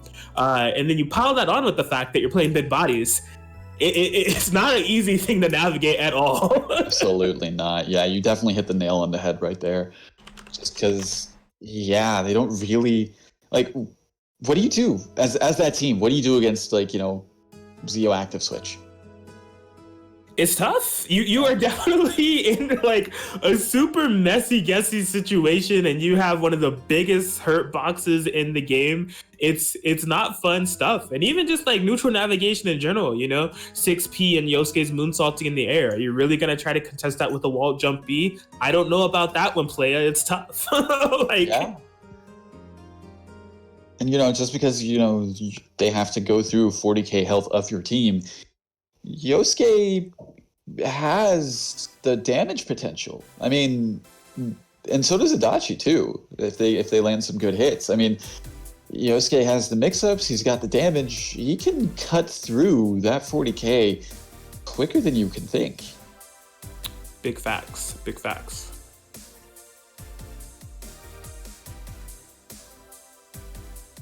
Yeah, it'll be interesting to see what both of them bring to the table here. Again, winner of this will be playing Connie, and that is a losers quarters match, not semis. Shout out to Challenge.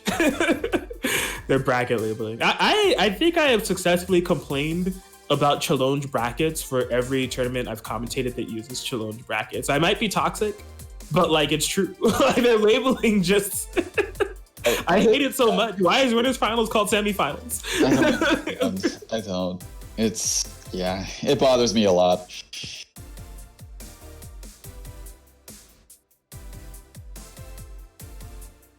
But that's really honestly like the only complaint I have about Challenge. Other than that, it's pretty. It's a pretty good bracket website. Yeah, it's pretty good. It's pretty good. It's also definitely the classic. That's the OG right there. After paper brackets, I guess. Challenge was kind of the savior of that. So. Yeah. What is this? What is this clack copy pasta? Do we shoot this? What? Yeah.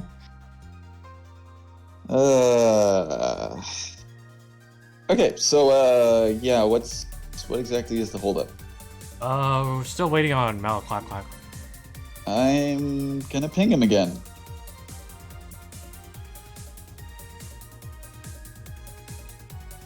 Yo, it's the man's doing homework.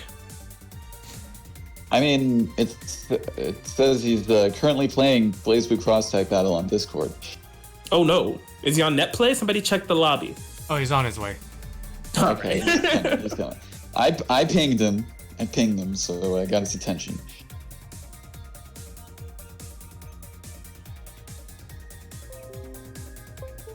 There he is. I'll give it a few seconds just to get their controllers recognized, and then I'll fire it up.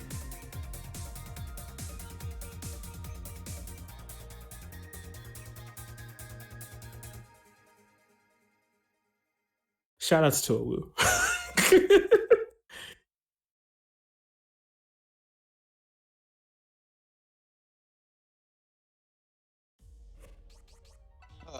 All right.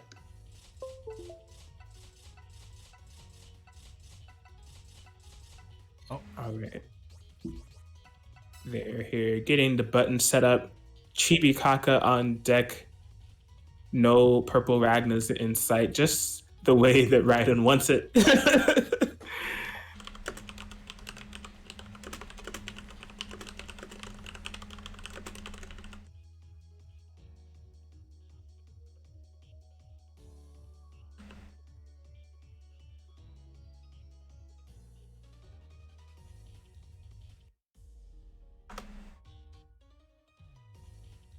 Yeah, I heard it too. Okay, yeah. So controller issue happened during a startup, I think.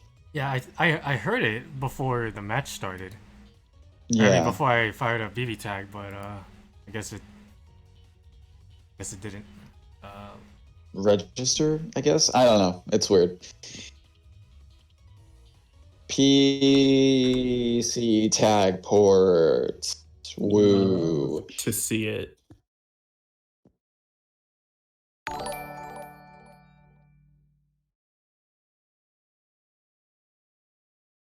Yo? I wish it showed up on screen, but thanks for all the subs. Much appreciated. Big Wow.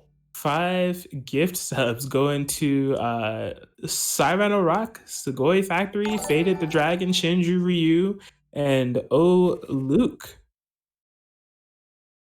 Shout out to y'all. You guys get the best emote now. We all get to get hype.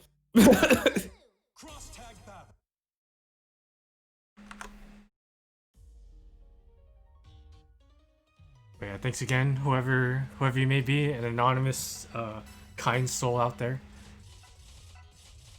Much appreciated for the 5 gift subs. And thanks again, Connor, for the 12 months. So, thanks for the 12 inches. Don't read that message, man. Don't read that message.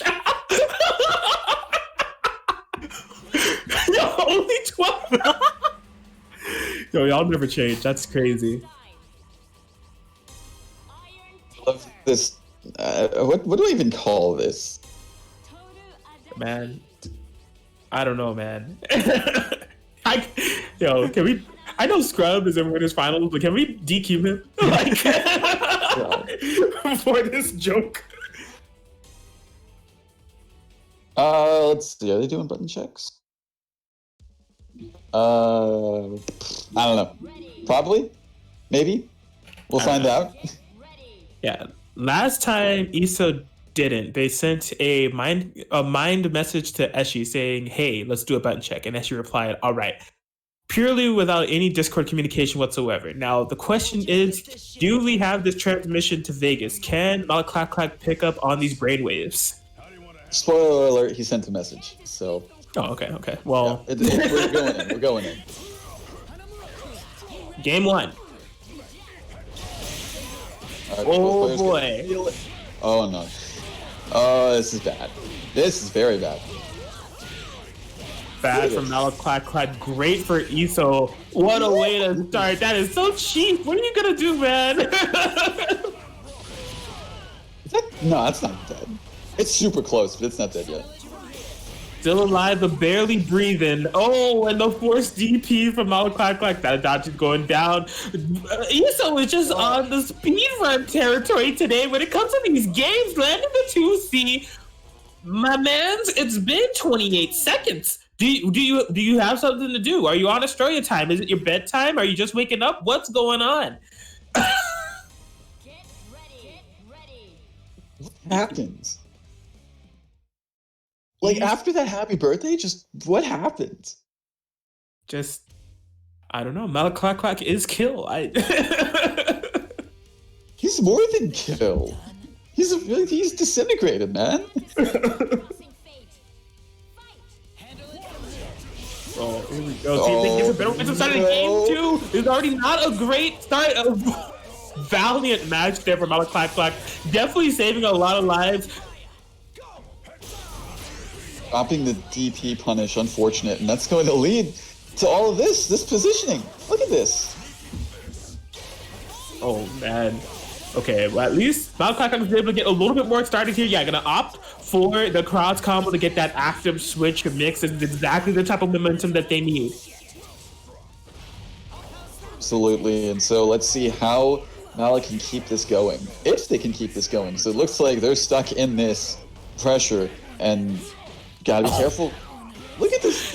No, he like shimmied with 5P. He did nothing with Tiger and then shimmied with the wall. That was insane. That's dead Yosuke. That's absolutely a dead Yosuke. Look at this. Wow. All the damage in the world. Yosuke is gone. Malaclack was able to get a little bit started here, but we just found ourselves in this 1v2 situation all over again. That was amazing! Yo! ESO! I'm dying. Thank you forever. Oh my gosh. What in the world was that scoop out of the air? ESO, please. What do you need to do? Are you hungry? Grab some food, man, please.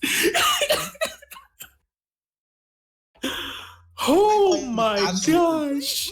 Blown by that. Oh my god. Holy cow. ESO, behave. What is it, player? Oh my gosh. Malaclack bursting here. I'm sorry, but that's not the right answer. A drop comp for ESO, or is it a setup? Might be a setup. Gets hit by the low. When does the pressure end? When is it over? 4 bars on deck. Please don't get hit. Malaclack. Don't forget, you're here forever. Welcome to die. Malaclack. And ESO just won't stop the overhead. No, don't DP.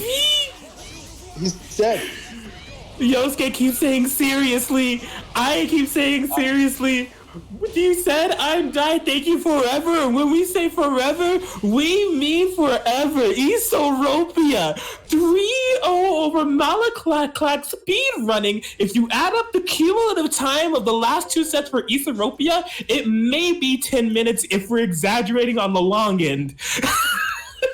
What in the world is this? Is insanity. Look, for those who have played Resident Evil 5, I am going to quote Albert Wesker in the terms of the length of the last 2 sets that ISO has had. 7 minutes. 7 minutes is all I have time for. And by God, he is just on a tear. Goodness gracious, that was just insane play from ISO. Yo, somebody add him in Discord and just ask him what he needs. Just ask him what he needs. Is he hungry? Does he need a break from the stream matches? What's going on? Who sent him to losers? Is he mad about the Raiden loss? Is he just like grinding away until he gets to fight Raiden again? I mean, if he wins the next match, he will get the run back against Raiden, but he just won't stop. He's just on a complete tear at the moment. What's going on in the bracket? Is he so? Oh, you did this. That's what's going on, Raiden. On top of. Oh no. Okay, so yeah, that's our next match. Oh since, my gosh. Because Raiden already played Ebonic, so yeah, that's our next match up. Connie versus ISO.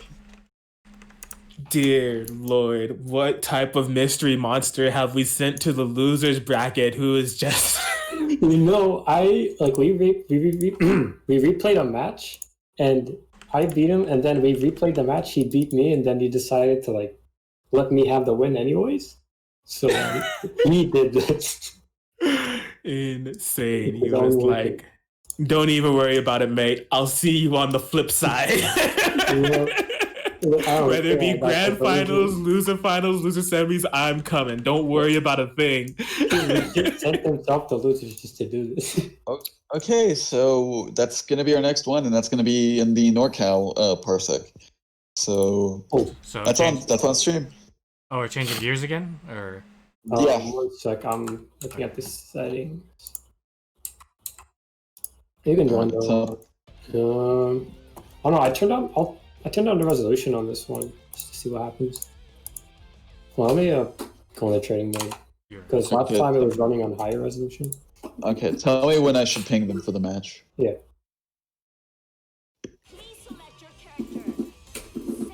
Good God, though, just like everything that ISO was doing.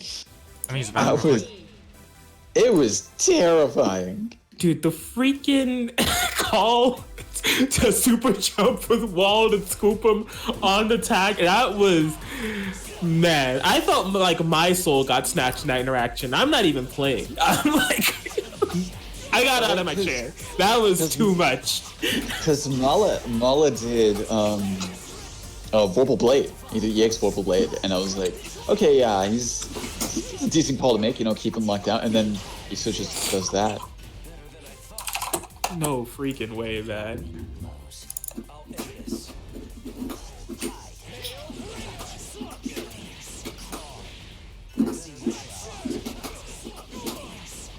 I'm secretly just warming up, but yeah, it seems fun. We'll try it on this resolution. Or actually, did Blue Sub and Monkey play on this stream or no? Like when they played each other, was it on this setup? No, it wasn't on this setup. Okay. Alright, I'll just keep it at these settings. All right. So, am I good to call them up? Uh-huh. Am I good to call Connie and Yeah. ISO on this setup now? All right. Sure.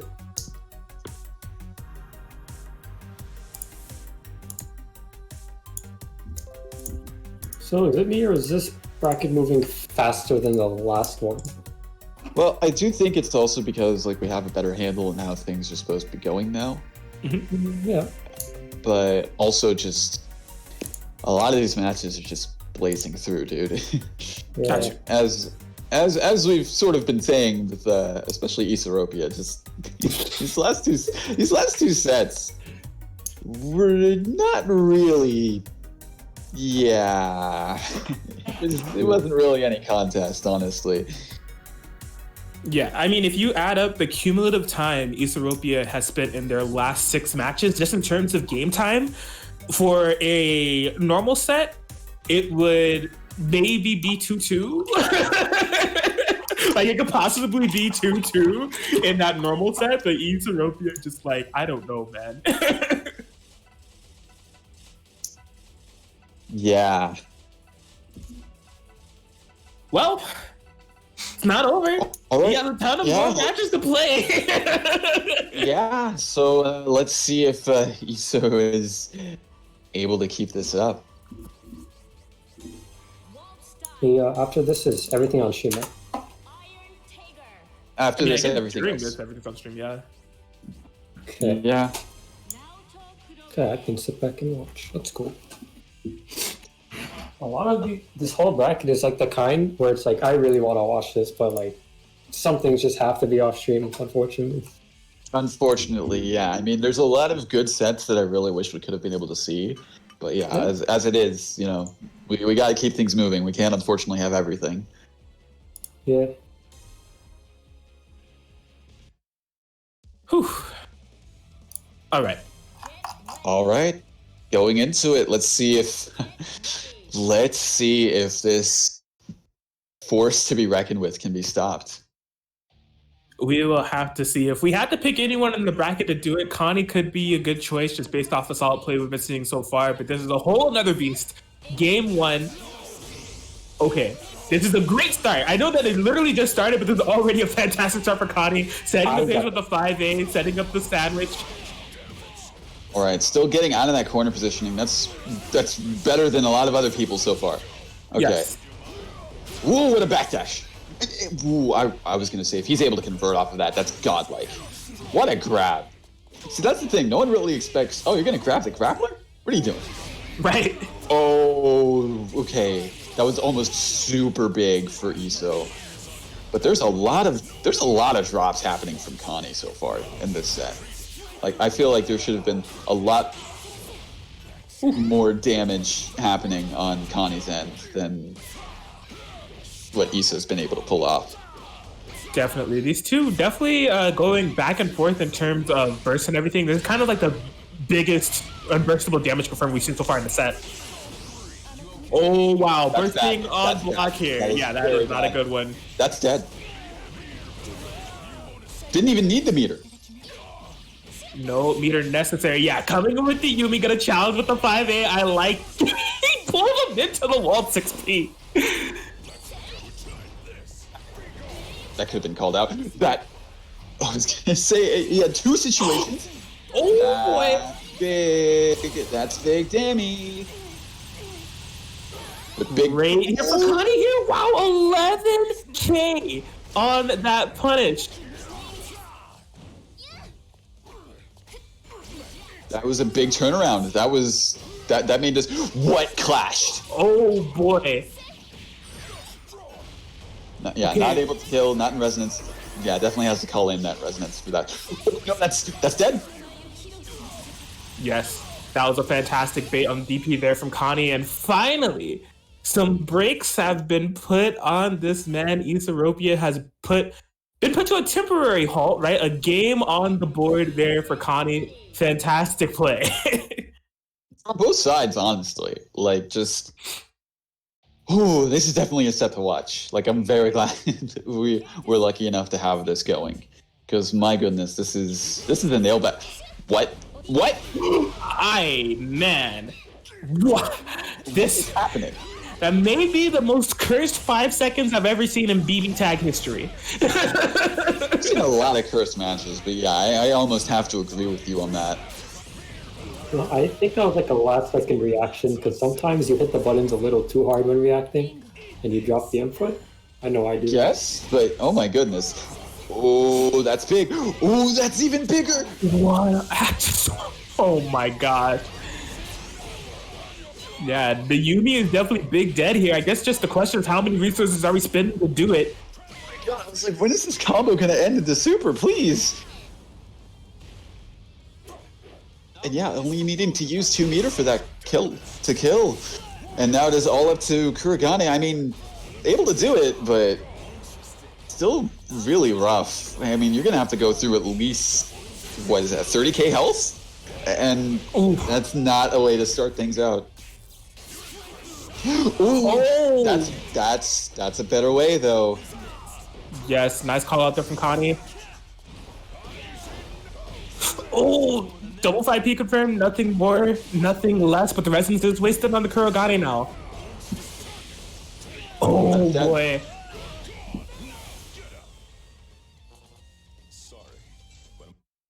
I like whenever like Taker gets the kill, like before Gathered Finger happens, and he's like, "Now get up."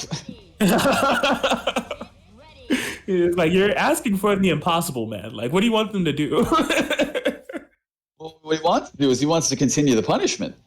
That's what he wants to do. Oh, Taker.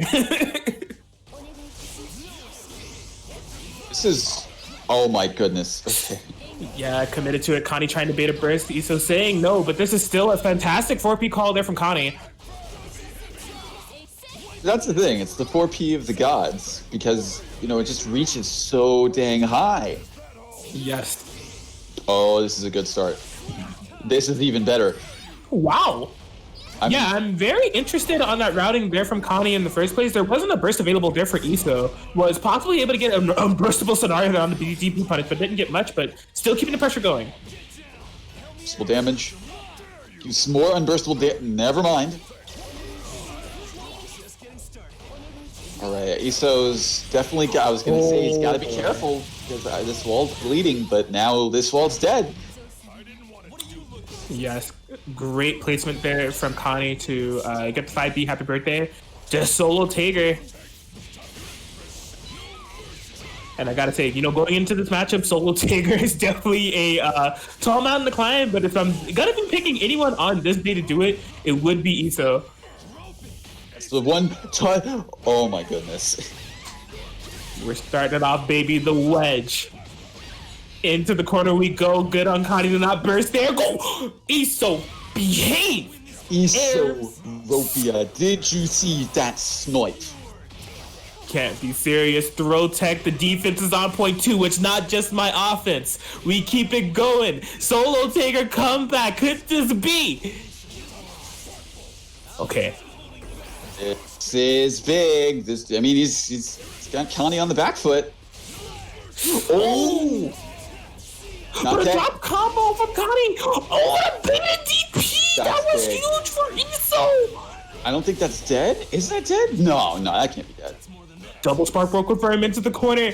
The Oki game is so threatening. Great push block. There's no more meter available for Iso. And just Gets him with the JA. Gets Kuragane with the JA. I can't believe he was able to make that comeback. That was such a tall mountain to climb, especially with just Taker. Waldstein, I could see it. I could see it happening. Taker, I thought he was good as done. the layers of the outplay necessary to make a run like that with solo Taker against a very healthy Yumi and Kurogane, it can't be stated enough of how impressive that was. Etho definitely on a different universe at this point in terms of the play that they're implementing right now. Absolutely, like just continuously. Look at this awareness. Just look at it. He's just been on point. SPT setup, just make it all unburstable, why don't you? He's not dead. He's close to it, but he's not dead. Oh my god. Oh my gosh. Huge call out here from Etho. The pressure doesn't stop. He's been hitting everyone with that all day. The cheapest setup ever, seemingly. Defensive 4P call, but we mash now. Okay, his input on the super. He crossed himself up. I know what he wants. But still able to get the kill. What do you do? What happened? It's over. Oh no, it's not. Okay. The assist messing up the routing a little bit. Now it's over. Iso Ropia. As I said earlier, there was a roadblock put in place to try to keep this man restrained, but I did preface to say that it was temporary. just on a complete tear through this losers bracket, refuses to be stopped. 3-1 win over Connie, going straight into the losers semis to get the run back against Raiden. I don't get it. Not the Right. run back. Right, you gotta get the run back here. This is what's gonna be happening right now. Oh, no. So okay, so now I guess it's all just SoCal servers at this point. Oh yeah, I guess so.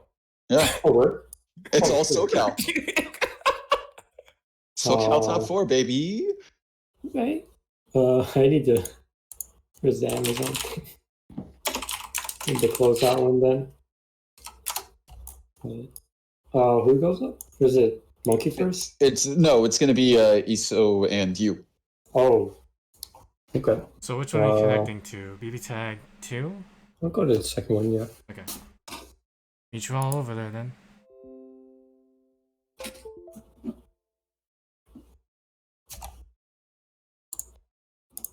My goodness, just ISO is currently just playing on a completely separate level. This is some very solid play that I'm seeing from him right now, and it is terrifying. I have to be inclined to agree. I think just if you just analyze all aspects of the gameplay that ISO has been putting on display right now, everything has been completely on point. The defense from ISO has been great. The approach game in the neutral has been just stellar to overcome Eshi in the way that they did and Connie in the way that they did. You know, they are just out of their mind in terms of decision making. And then the offense, the snowball effect, the Oki, it has just all been there. ISO just on the spot when it comes to reads and Vortex gameplay. It has just been truly a sight to see all around. Just like you get in the corner, what do? You jump, either anti or grab or DP. You just stay there.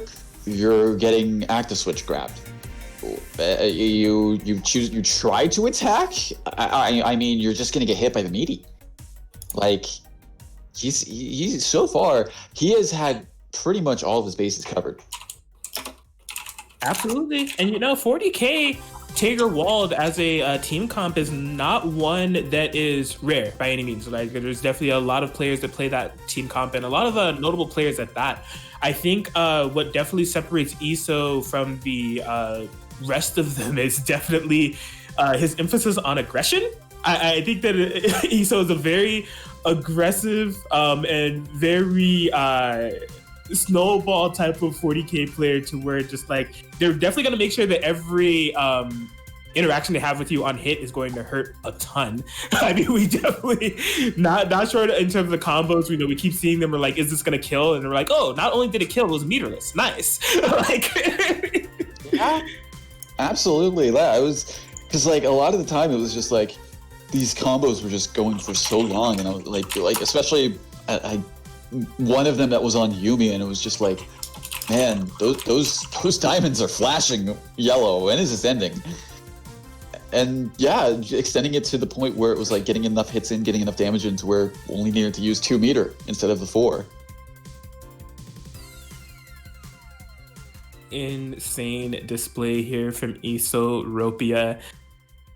And yeah, we've came down here to the top 4. I appreciate all of you for watching. I hope you're all enjoying this show that we're putting on for you on a Monday via the Wednesday Night Fights crew. Again, if you are familiar already, this is a Parsec bracket. We're trying to adopt this into our weeklies when we do run on PC to make it a Parsec online local. So just kind of do some beta tests to test the functionality and stabilization of it so far. This is the second one we've done. Did one last Monday, and things seem to be going well. So hopefully this is something that can be adopted in the near future. But as I said, this is Monday Night Fights on a Wednesday. If you want to join Wednesday Night Fights, that's something that you can do as well. We have the link right there, smash.gg/WNFOC. This week we are on... Connor, please. This week we are on PC, so feel free to access that link. And if you're in a eligible region, join us here on Wednesday. We're going to be right back here in 48 hours on twitch.tv/ready30. So hopefully we see you there as a participant, or at the very least a spectator. Yeah, definitely. It's like, if you like what you see, we definitely have matches of a similar caliber going on at Wednesday Night Fights, both on PC and on PS4. The rotating setups that we have. So definitely be sure to tune into that. And yeah, we'll definitely hope to see you all there as well. All right, so I think we should be good. Right, are we doing this on the BBTAG 2 setup? Yeah, in a second. Connie just wants to test her buttons. Okay. On the first setup because she changed the setting. Okay, because I think the rest of it's just going to be on the BBTAG 2 setup. Yeah. All right. Is it all right if I call ISO to that then? Sure. All right.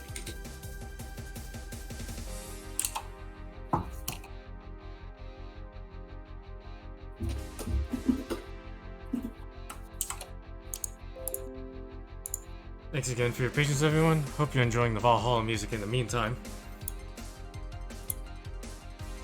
Yes, the DMCA Free Zone Valhalla savior of Twitch.tv in November 2020. Shoutouts to Road, Michael Kelly, the composer for Valhalla's stellar soundtrack, by the way.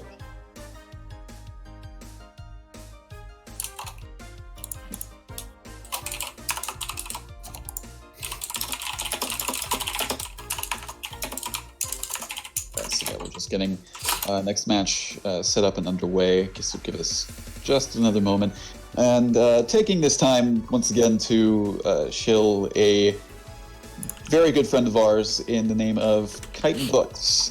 They've been supporting the Matcherino pots for our Wednesday Night Fights brackets for, man, how long has it been? Like 6-7 months? Like they started coming around like towards the beginning of the online edition stuff. But yeah, it's been a good partnership. They have some wonderful works up in the marketplace for the Matcherino pots, as well as their website of Chitin Books. Uzumeda made his way to Annoying, Shedetsu Genryu Kusaki-san Volumes 1 and 2, Lunar Life in Another World Volume 1, 2, and the recently released Volume 3 came out on the 20th of this month. And also, another recent publication that they have published with the recommendations from anime Twitter figurehead, anime Twitter and anime community figurehead Giguk, as well as Hololive EN VTuber Mori. How do you pronounce that last name again? Calliope. Calliope. Look, I get mixed up by how it's spelled. I'm sorry, okay? I get it. Look, I didn't know how to pronounce it at first either, but I'm fully converted into Calliope Stan. That is proper pronunciation. Okay. But they say the books are good. I haven't seen the title of it. It is My Dad is the Queen of All VTubers. It is a very, very topical work in these times. So yeah, it comes with the recommendation of those two very prominent figures, and yeah, definitely give that one a look-see. It looks very, very interesting, just based off of the cover alone. It's true. So yeah, shout outs to Chitin Books, and yeah, looking forward to more of their endeavors in the future. Looking forward to seeing more from them, and always quality from them. Absolutely. Don't we have the Chitin Books command? Yes, we do. Twitter and website in the chat right now. Be sure to check them out.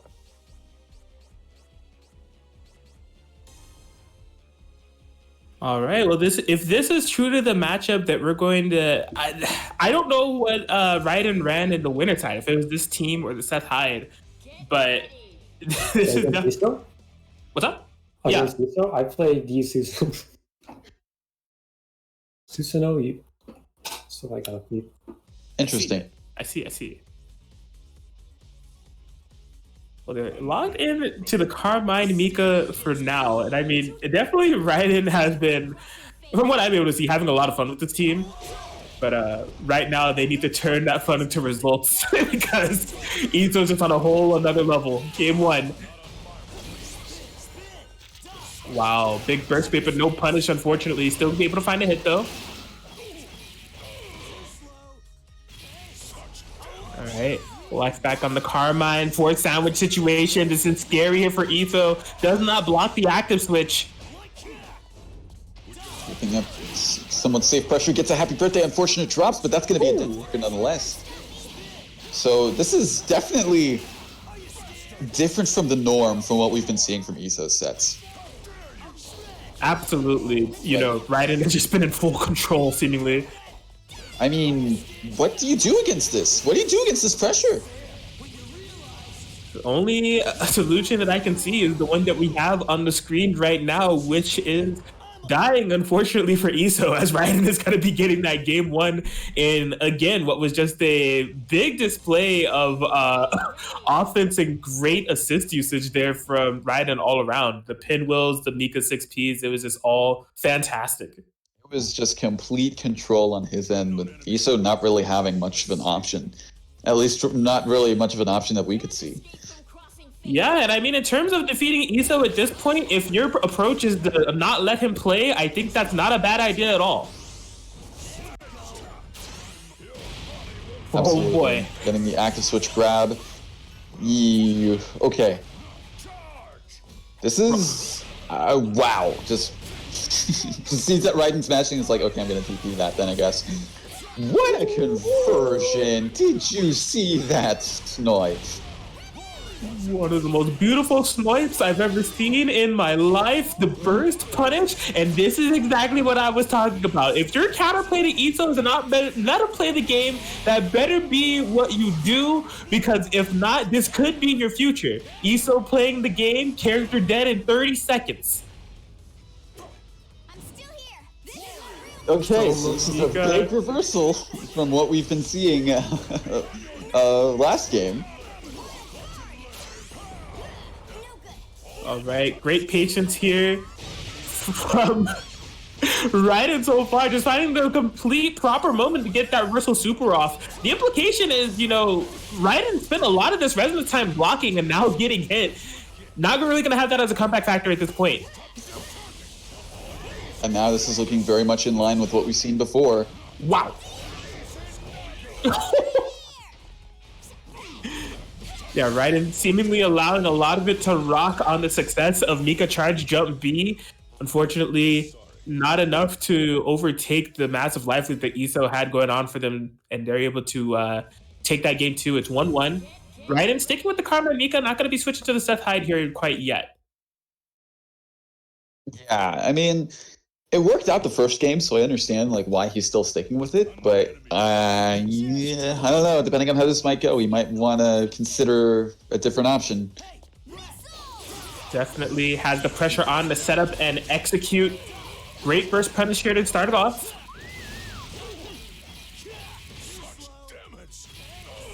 Life back for Carmine. Ooh, just wedged through the mix.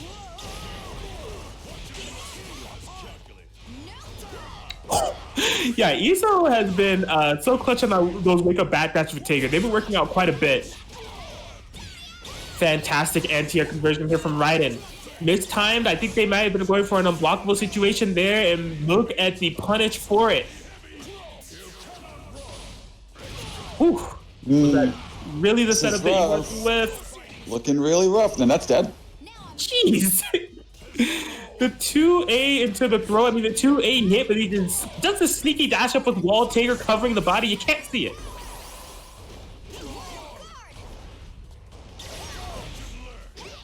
Ooh.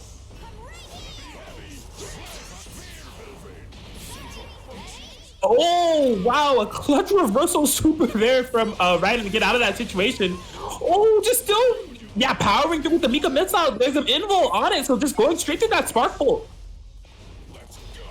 This is... Oh! Happy birthday! And that's going to be a win for Raiden. Amazing maneuvering there from Raiden. The ground game was so powerful to call out that assist and get the happy birthday properly. That was amazing. It was very good awareness from Raiden right there. Just still keeping the combo going, getting that last little bit of damage so that both of the characters go down. Raiden on match point to put this beast to rest. Iso Ropio with the loser's run of his life. threatened to be stopped here by Raiden. Raiden getting this burst bait, wanting to seal this here. This Oki is super threatening, avoids the DP. 4 bars on deck, all unburstable, but drops the combo. You don't want to give Iso an inch. Really don't. You'll take a mile and bring you into him. Whew. Yeah, and Iso constantly doing that jump B, I guess it is, like absorbing into the wall assist.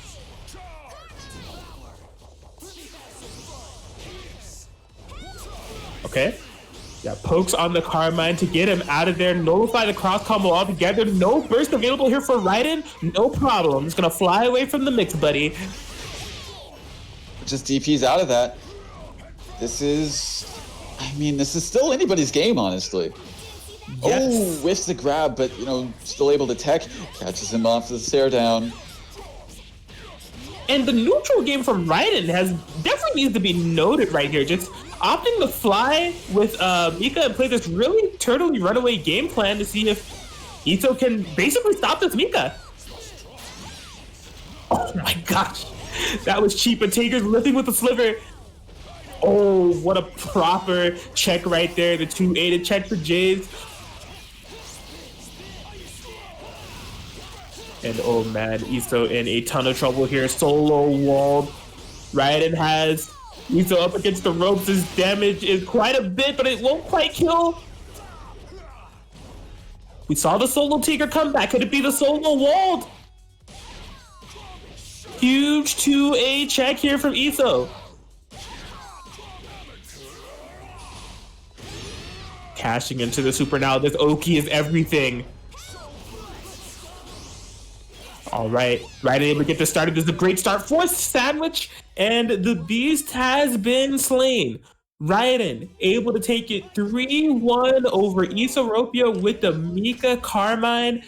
Great stuff to Raiden for that display to stop what was seemingly the unstoppable. So Raiden will definitely be moving up to our losers finals, guaranteed top 3.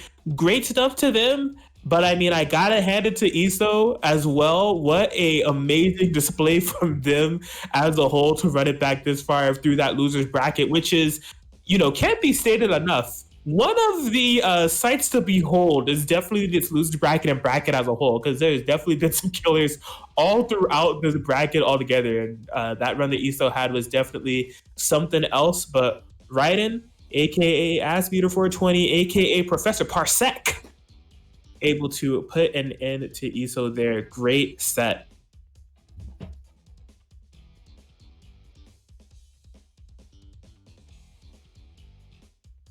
All right, well, the top 3 is decided. Raiden, as we said, is going to be waiting in that losers finals. As far as who they face, well, it will be the loser of this next match, our winners finals, which has been determined for a little bit of time now. Hopefully these players aren't cold. As far as who I'm speaking about, it's Monkey 4012 versus Yo Faye Scrub.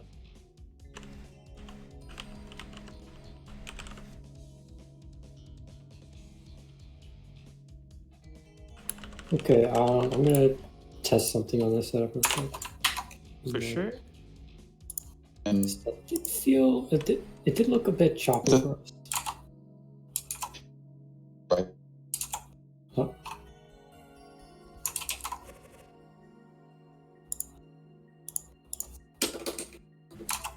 Uh-oh. Oh, he timed out.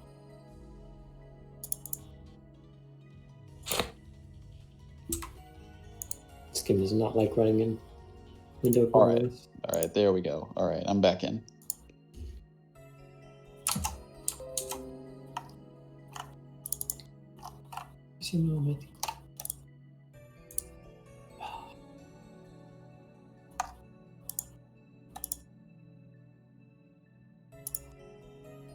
This BBTAG.exe. We found it.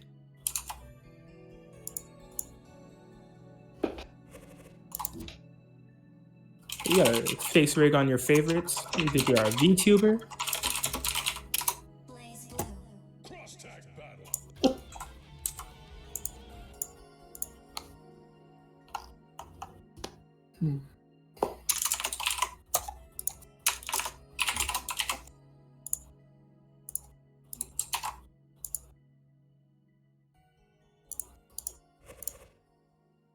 Let me know when I should ping the players, by the way.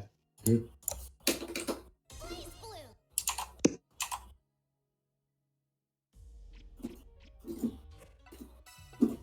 You just look at the quality. Please select your character. Jenkins Ragnar the Blood Edge. Get ready. Power of the.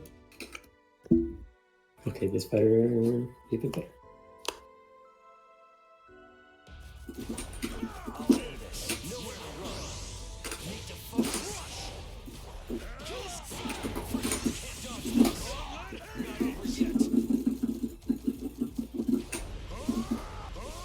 It's not almost 22.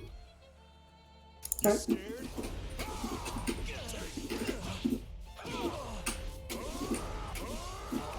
Okay, this setup is fine. I will put down some notes.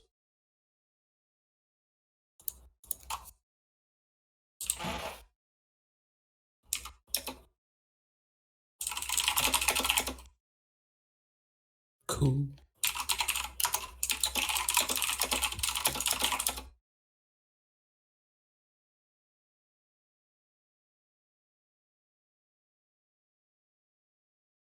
Yeah, thanks for bearing with us, you all, as we get things together. Still learning the Parsec, trying to get this operation as smooth as possible for when and if we're able to go live with this as the standard for our W and F brackets. But I mean, I gotta say, I think we've been putting on quite the show for just the beta bracket, because this has been an insane tournament all around. Absolutely. No, I 100% agree on that.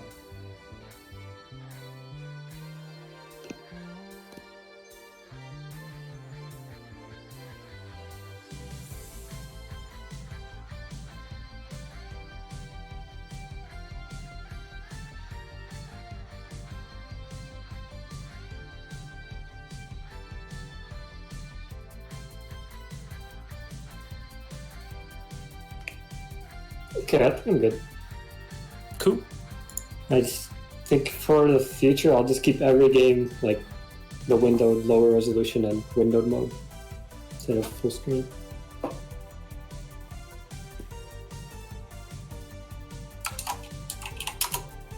Wait, who's on this setup? Monkey 4012 and Yo Oh. Fame Scrub. The SoCal?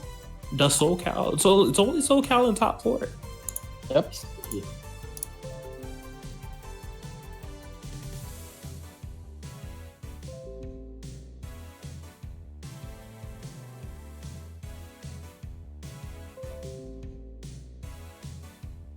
Looks like both players are connected, meaning we will be having this top 3 underway rather shortly. If you've been sticking around throughout the entirety of the tournament, I don't think this would be a good point to tune off, because the action is pretty much just getting started from here on out. Yo Fame Scrub versus Monkey 4012. Monkey has definitely been on a tear in terms of the PC brackets lately. You know, they won the Wednesday Night Fights for PC that we had a couple of weeks ago and the last beta tournament. So they're back to try to defend that beta title. And Yo Fame Scrub, you know, here as well. I think these two, did these play last week? Did they? I'm not sure. Oh, I I think they did. played on PCTAG, but not on the Parsec bracket. but So they that- played a no, PCWNF. Yeah, because I think YoFave wasn't in the last Parsec beta. I see. Yeah, so they played at the PCWNF. Yeah, Monkey got the upper hand that time.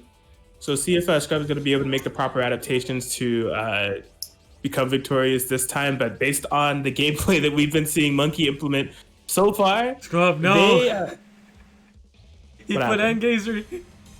oh my, Can't do that. Mute the. Cut off the feed. Cut off the feed. wild. Did he go there purposefully? Yes. He just like deliberately said, I want to play Engazer. Can't escape from crossing fate. Yo, just mute it. I could sing the rest of it. It's fine. Oh, you're still gonna get DMCA'd for that. Oh, you're right. I can sing it like an octave lower. Oh, wrong thing. I'll ignore that.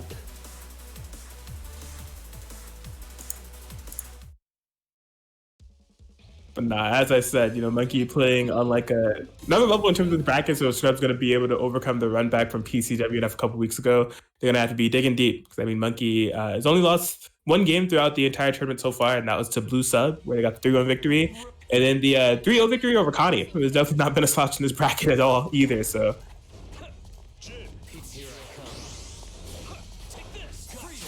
Alright, still doing button checks here.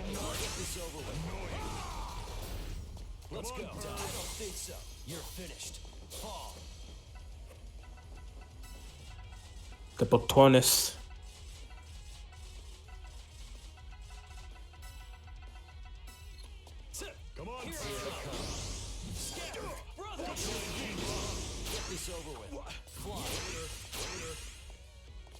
A later. All right. Looks like the buttons are set. The players are ready to go. Los Angeles Lakers, but actually it's a JoJo's reference on the right-hand side.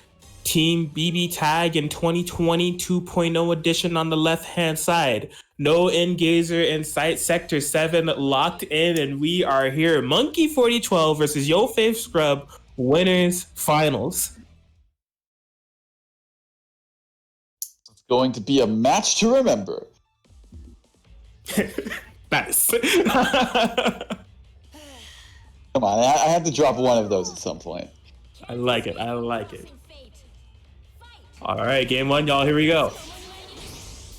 Already not the best start here for Scrub. Oh, he could have just easily hit Adachi right there.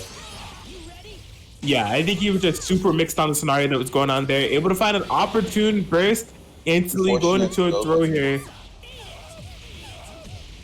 So far, this is... Oh! I was going to say that there were a couple moments where that was a big punish opportunity. But yeah, Monkey, although they have the momentum, there have been a few key drops that have been going on here. Yeah. Oh, gets him with the cross-up. That's dirty. Yeah, and that's a dead Ragnar. Seems so. Cross slash, tag into the Yum. Dead Rag. It's going to be up to Scrub Solo Ruby. They have had a lot of trouble. Very low health. Anything started here. That was a good resonance call, actually. But still... yeah, just navigating through that, but getting hit by the EX Snowbird and gets hit by the assist, and that's going to be a dead Ruby. Game one going to Monkey. Yes, definitely in dominant fashion as well. As we were saying, Monkey did drop a couple of conversions and setups there altogether, but really, even throughout the drops, just doing a great job of keeping that momentum in play for basically the entirety of the match. Scrub had trouble really navigating anything and getting any health shaved off of Monkey's both their health bars. So a great game one. See if Scrub has some counterplay here. Monkey has proven time and again that he is a very solid player. So it's always whenever I say the thing. It's literally every single time without fail I say something like that. It just happens. It is the true commentator's curse. All right, so Monkey getting basically bouncing back from the start that he had in the beginning. And getting out of that sandwich situation and putting Scrub in his own sandwich situation. Good DP. That was incredibly ballsy. If that was any time differently, that could have been a dead Ragnar. Seriously, yeah, just to go for the DP in that situation definitely was a risk that paid off. These two really kind of firing back and forth in terms of sandwich situations. What a escape. Honestly, I was thinking the exact same thing. If that was me, I would have done Gauntlet Hades right there in the air. Smart stuff. All right, Monkey, Ragnar holding on by a thread. Gotta be really careful if you're ever going to call him in as an assist again, or bursting him in. God, it's every time. No, you don't do that. What? What? That paid off? Yeah, that is a thing that Scrub will do from time to time again, carding scissors into the Ruby, because it's like a weird, it's a cross up, and it's a weird thing to try to punish accurately. Yeah, Monkey going with the DP there, but Scrub stabilizing through the entire Scrubble scenario, and we'll be getting a kill. Getting some health back as well. Yeah. I would personally say get Ragnar out of there, but, that's just me. That's just me, Yeah, just bursting on the jump C, the safest point to do so. Oh my gosh, I was gonna say still able to maintain this 2v1 situation, but as I was thinking that the Ruby's gone, 1v1, Blaze Blue, activate, blocks a jump C in the air, and gets the 5A counter call. Huge for Scrub. And that's game, it's 1-1. Tied up. There it is. That game took as long as one of Easteropia's first two loser sets. Absolutely, right? The change in pacing is just a bit jarring, right? A lot more tug of war going on, defense, active swap trades. It's, yeah. So here we go, Scrub firing back here. Definitely a big change of pace from the game one that was definitely Monkey dominant. So text forward, avoiding that BZO. What a nice DP from Monkey. What a trade. All right, fortunately able to burst safely, saving Ragnar a little bit. I mean, still risky because gets hit by the stray ice projectile. That's gonna hurt. It's gonna hurt a lot, actually. Jeez. Oof. Yes, the BZO routing 10K for the 2 bars. Another BZO setup. It's the empty jump low this time, trying to bait a burst. Scrub staying patient, but definitely in a super dangerous situation at this point. That's a punish. Oh. Was he trying to go for Cheap's Fang? Yeah, he was. Okay. All right, well, a big hit for Monkey. And I was going to say, this is looking a little bit more reminiscent to the game one that we saw. Scrub was able to at least find one hit, but the Ragnar is going down in what has been a very Monkey dominant fashion. The BZers are coming into play. Monkey definitely getting a lot more advantageous situations. Some excellent aggression on that late air dash. Absolutely, and that's going to be game 3, putting Monkey up 2-1 over Yofe Scrub. Absolutely, Scrub just having no opportunity to get any resonance going or really even outplay in the 2v2. Which is giving Monkey the opportunity to be 1 game away from moving on into the grand finals. Here we go, game 4. The 5A round start, but too far away for that 2C confirmed. Unfortunate, and that's going to be big. Ooh, almost getting out of that situation. I feel like he was trying to go for a TRM right there with that grab. Could be. And there he is. Unfortunately not converting off of it. Yeah, definitely was an interesting drop there on the side of Monkey. Oh my gosh. I think he was reading that, I don't know, he would try to punish that combo, but he's dying for it. Oh, barely not. Okay. Yeah, just able to get Ragnar out at the last possible moment there. Still, Scrub seems to be seemingly playing off the back foot here. What a nice air confirm here on the Adachi, though. This could be big. It's not quite dead. Or is it? No, it is. I'm a liar. I am an absolute liar. That's dead. That's very dead. And Ragnar got health back for that, too. Not a bad exchange here at all. Here for Yofe and Scrub. Beezy Buzzsaw. Oh my gosh, look at this. Punish both characters. Great presence of mind there from Monkey. The 5B from the long distance. Carries to the corner off the air raid. I can't believe that caught the backdash. Insanity. Monkey has completely turned this around. That caught the backdash and that brought Ruby in close enough. Oh my god, he could have... Oh, blocks it and then hit again! We saw him do that before. He's so ready for that Yumi jump C. and this is a fair amount of health regain. If you're asking Master Chief, breaking ankles again. That was a broken ankles attempt. I know it was.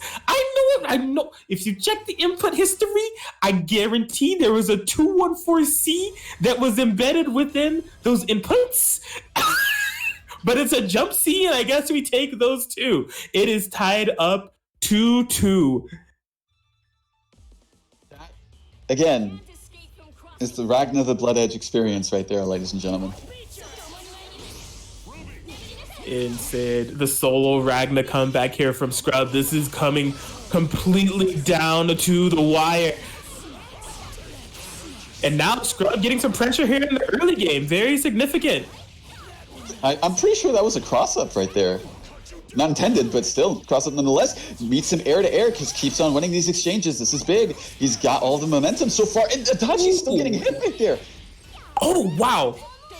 Yeah, nice jump C there from Monkey, just kind of avoiding the Ruby air-to-air. Scrub has just been seemingly trying to keep the pressure going by any means necessary. Gets hit by the assist. That's going to be big. Yeah, running under, making it a cross-up. Scrub just going to be opting to eat this damage here at Ruby.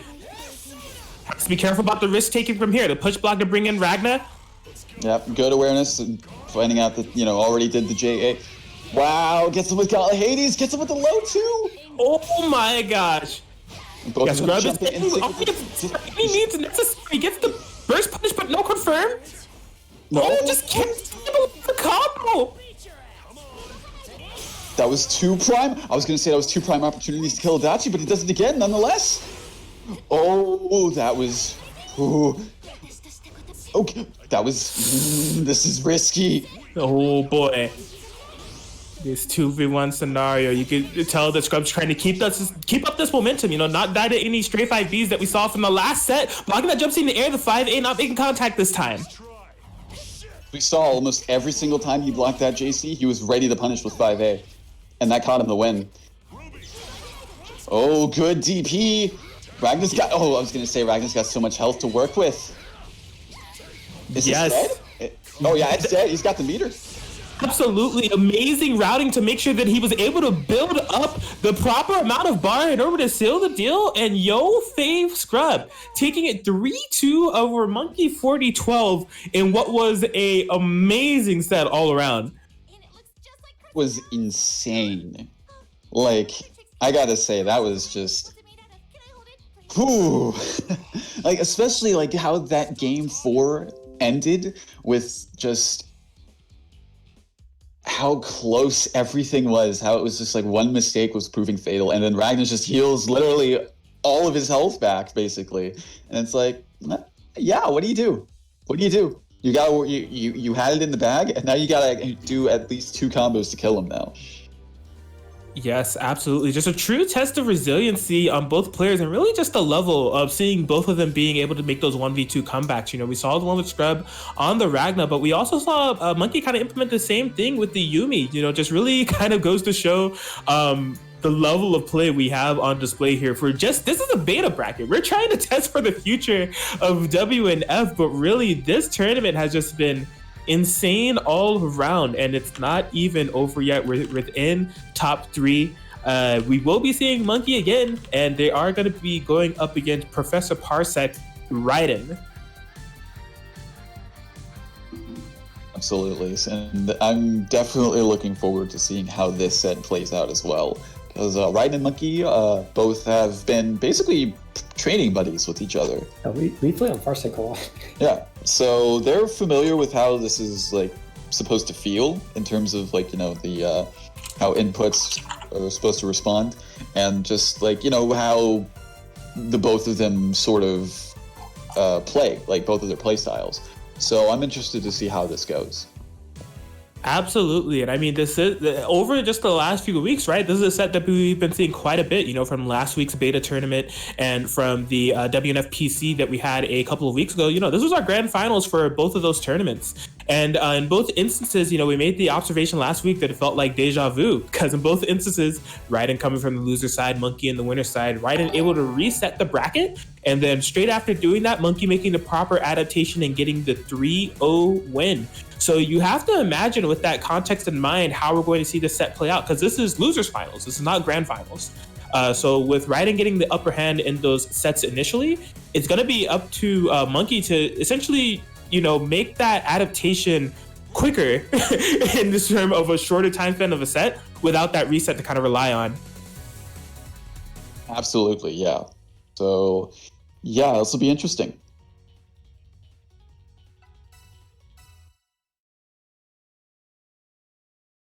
Please select your character.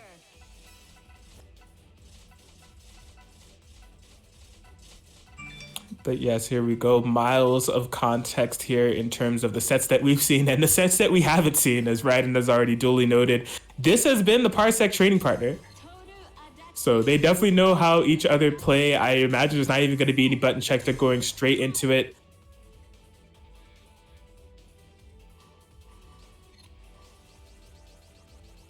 I can't do it. Chat, leave me alone. Stop. Yo, I shouldn't tell chat this. I really should not tell chat this, but if you guys want the secret tech, I share a birthday with Jonah and Sonic Fox. We have the same birthday. We are all March 2nd. Run away with it and leave me alone. Boy. Losers finals. Just watch. Can we just get this shit done? All right. Escape from crossing fate. So Monkey on the Adachi Yumi. I gotta close chat, bro. I'm surprised you had it open.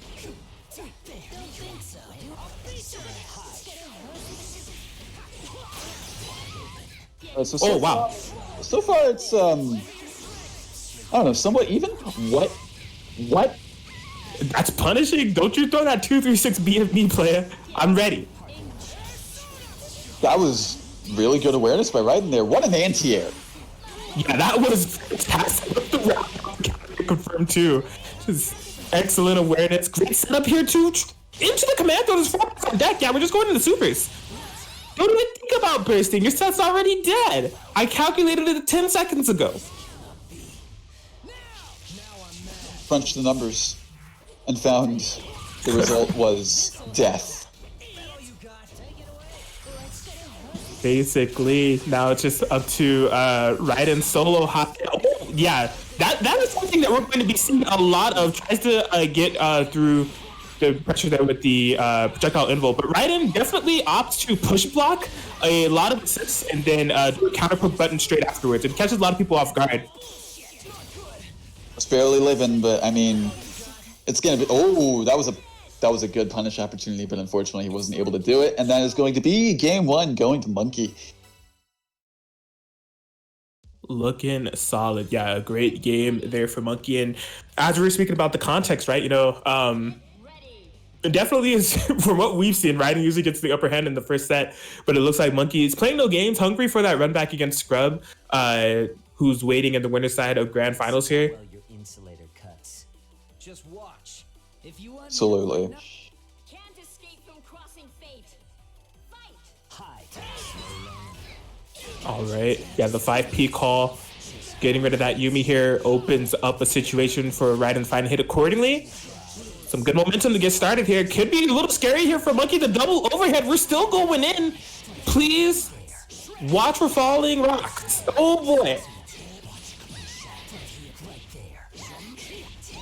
Still just keeping this momentum going, getting that corner positioning, keeping that pressure with the orbs. What's going to happen? What's the setups? Are there setups? Nope. Just getting out of it. Yeah, there's definitely just a lot of respect shown on both ends there when it came to the cross combo activation. Neither of them committing too much. Some excellent defense by Raiden. Yes, he is just... The blocks and the maneuvering has just been on a completely different level here. Oh, as we say this, oh no! Wow. The burst going behind Yumi, and that's going to be big. That's taking him to the corner, gets him in this position, and is that dead? No, that's not dead. I don't know, man. Yeah, it's not dead. No! Ooh, that could have been dead. What? That avoided the burst? Yeah, avoided the burst. Monkey tried to active swip and go into the 4A, the quickest button possible. It just didn't work out in their favor. Still going to be getting the active switch mix going. 5 bars on deck. We'll be spinning 4 of those for now to make sure that we get the dead Seth. Always a dead Seth. Always a dead Seth first. And I understand that because I feel like Seth is definitely the more threatening of the two when in resonance. Absolutely, you know. Oh my gosh, yeah. Monkey playing no games this time around. But yeah, Monkey will be going up 2-0. Yeah, Seth is... Between Seth and Hyde is definitely the one that you want to fight in a 2v1 scenario. Not to say that Hyde can't get anything started. You know, the chip damage is a meme. It becomes an absolute meme for Hyde in that scenario. But Seth is just such a capable character that even when he gets those 2v1s, we've seen plenty of Seth being able to make those outplays just with like the orbs and getting all that pressure going. So it seems like Raiden is going to be harnessing the power of the XD for the remainder of the set. They're making that switch to Carmine Mika.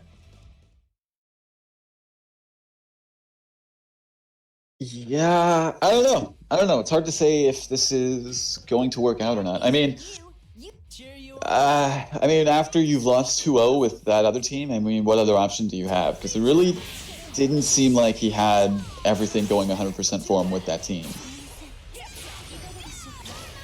Yeah, see if the change of pace can work. I mean, in terms of a matchup perspective, right? We've seen Raiden navigate this team perfectly with the Mika Carmine, just with, you know, the way Mika can play the neutral in this matchup. With the Mika missile and everything, and already the change of pace is starting to show. Absolutely.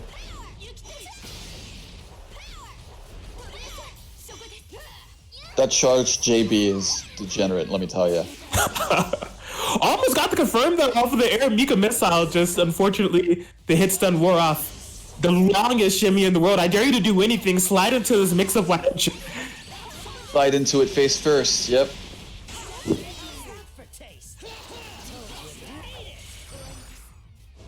All right, yeah, Monkey has this corner positioning here, trying to keep Raiden locked down. B0 setup. Right in front of his face, too, making him respect that. Good defense so far. Getting out of that corner. Okay, yeah, Raiden trying to set the pressure of their own. Not ready for that, and wow, what a clutch active burst. It's not going to be dead. Yeah, I was going to say, it's not going to be dead because of the way that started. Ooh, the missile. Can't confirm it to a kill on a dodge it quite yet. Trying to get the pressure going. This is not a good situation here. Great push block on the side of Raiden. That Mika missile! Oh my gosh! That was very good awareness to be like, hey, he active switched. He's still vulnerable. That was fantastic routing there from Raiden. Oh my gosh, tries to run under and get that anti-air. Unfortunately, Carmine sticking his leg at the wrong way. Not gonna kill, not in resonance, but very, very tense situation to be in. Rampage time activated as well. The passive meter gain. That's EX snowboards all day. Gotta activate the resonance to lock out some of Raiden's Rampage time. The life lead, 5B. This is it. Shin Carmine. Can he do it? No, he can't. Not today. Another Yumi comeback on the board for Monkey 4012, and another win on the board for Monkey 4012 as they're able to overcome Raiden with a 3-0 victory. They'll be moving back into the grand finals, run back with Yo Fave Scrub. You know, it just be like that sometimes. It really do be like that. I gotta concur. I'm mad hungry. But that was fun. Okay. Where's Yo Fave Scrub? Him to connect. Hey, why did Monkey leave? That's a good question. Not sure.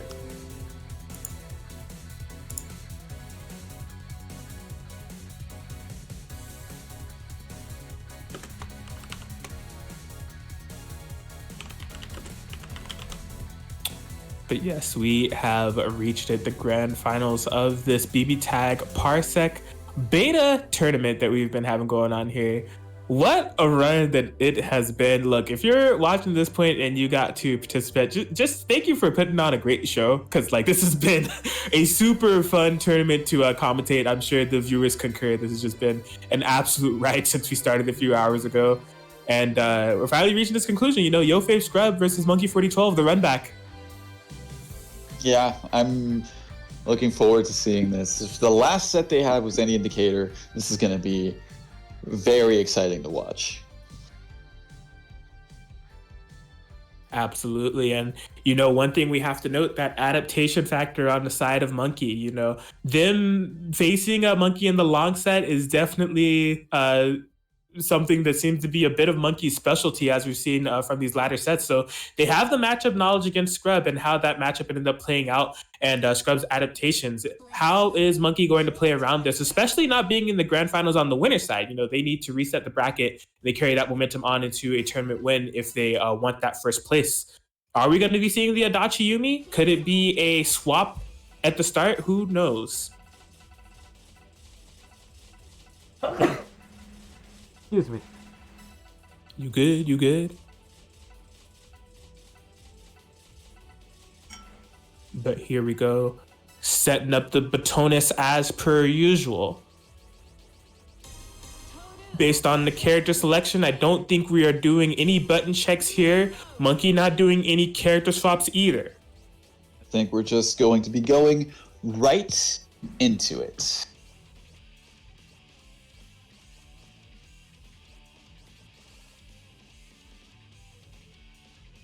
Are we DMCA City out here? I hope not. Is that what we're doing? It's being highlighted. We may be being trolled. I don't know. Central Station, red like roses.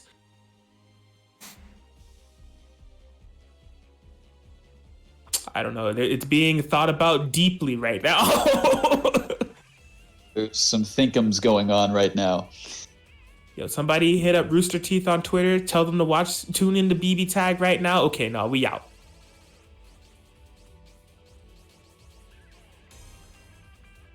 Okay. Get ready. So Kuma Circus. Maybe we're going to be having a clown shoes of a matchup here. It's hard to say, but either way, the hype has been built. Grand finals, Yo Fave Scrub on the winner side going up against Monkey 4012 in loser side for the run back. If you All right. And here we go, folks. Escape from crossing fate. Fight. Game one. Already a great round start here for Monkey, getting the pressure going early. Look at this defense. Those are Parsec blocks. That is okay up until the very end, but to get hit by that, Boy, that was still impressive. You gotta admit. But look at how much damage that has already been done. The jump be approaching trades. Oh my gosh, the 5v clash with the Persona. Monkey was able to find the room to throw in some 2As. Ragnar going down. What a 2v catapult are you? That was insanity. This is crazy. This is some insanely smart play from Monkey right now. Oh, I feel like, oh no. It's close, but it's not it. Yeah, he's got to call in resonance when he can, and he can't. Okay. All right. Well, that's a very strong showing from Monkey in this grand finals. Taking the first game pretty cleanly. Yes, that was a excellent set there for Monkey, and there really has to be an emphasis on how the set was taken. Just amazing counter actions from Monkey taken from the second that the match started. Instantly getting the sandwich game going. A counter hit 2B from Adachi. Definitely going into this matchup with a lot of preemptive knowledge, but Scrub firing right back.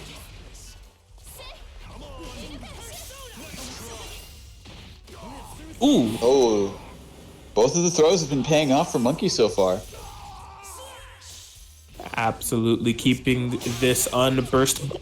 What? Wake up from Scrub!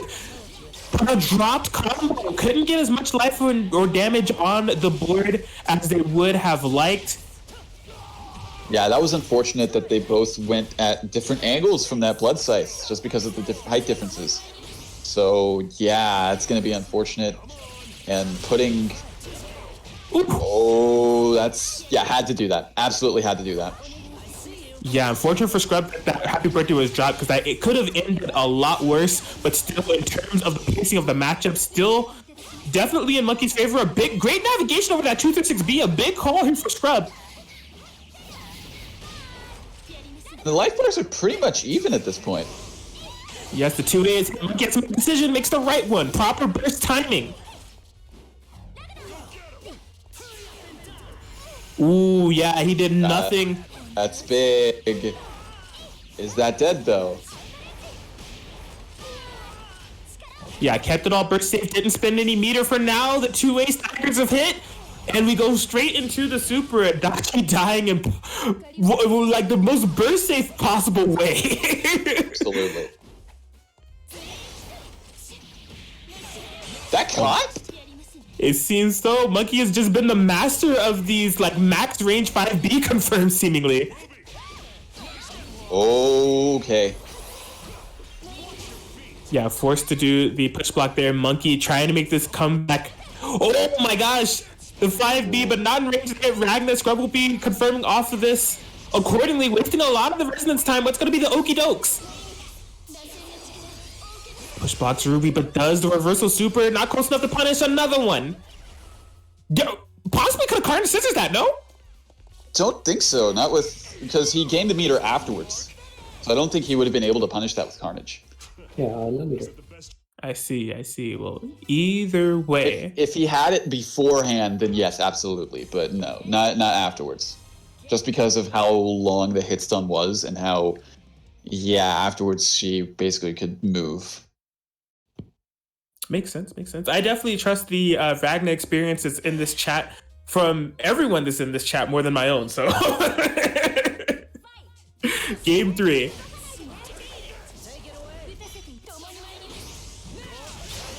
Gauntlet over the sandwich that Ragnar is flying. Oh my gosh, and these two have really been pushing each other in terms of the adaptation game. I mean, just after the huge momentum here for Monkey. It's a 5 speed. It's not dead purely because the assist wasn't there. Oh, that was a smart place to burst.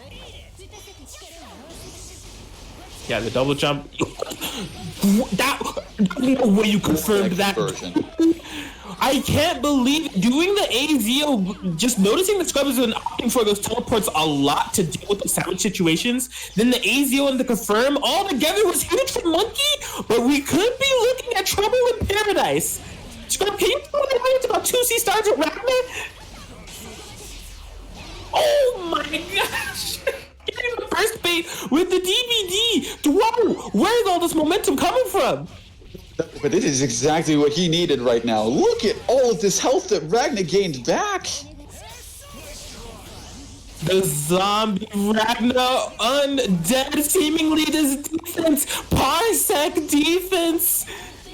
You love to see it. Doesn't have meters, so he can't really kill off of this. Gets the heat riser, and he's able to kill off of that cross up. So Ragnar's going down, but he definitely made it hard. Air unblockable on the Ruby. Yeah, gonna be referencing here, but we're not ready for that active swap. Sneaky stuff there from Monkey, and man, amazing resiliency. Based on the momentum that Scrub was building up in that round with the Ragnar, it was looking tough, but Monkey just, again, staying calm, finding those proper adaptations, those times to counter poke, and snowballing all the way to the end. They're on reset point. Yeah, definitely. And this is just like, oh yeah, this is definitely similar to how we saw things going in that first set. Oh boy, the air to ground on block with the mix up at the end, the BB tag.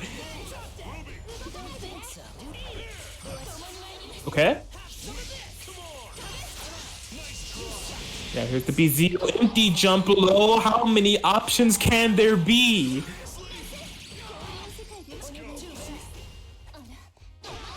A little bit too late on that grab. Oh my gosh, yeah. Monkey has been amazingly on point in terms of these air options. And in so many different ways. It's Yumi jump A's, it's air Zeos, it's just everything all over the place, just completely locking off the skies here from Scrub.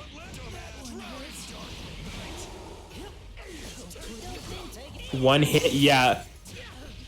Monkey with the proper defense, but what a confirm here from Scrub. Try to keep it as burst safe as possible. Still able to get that burst punish too.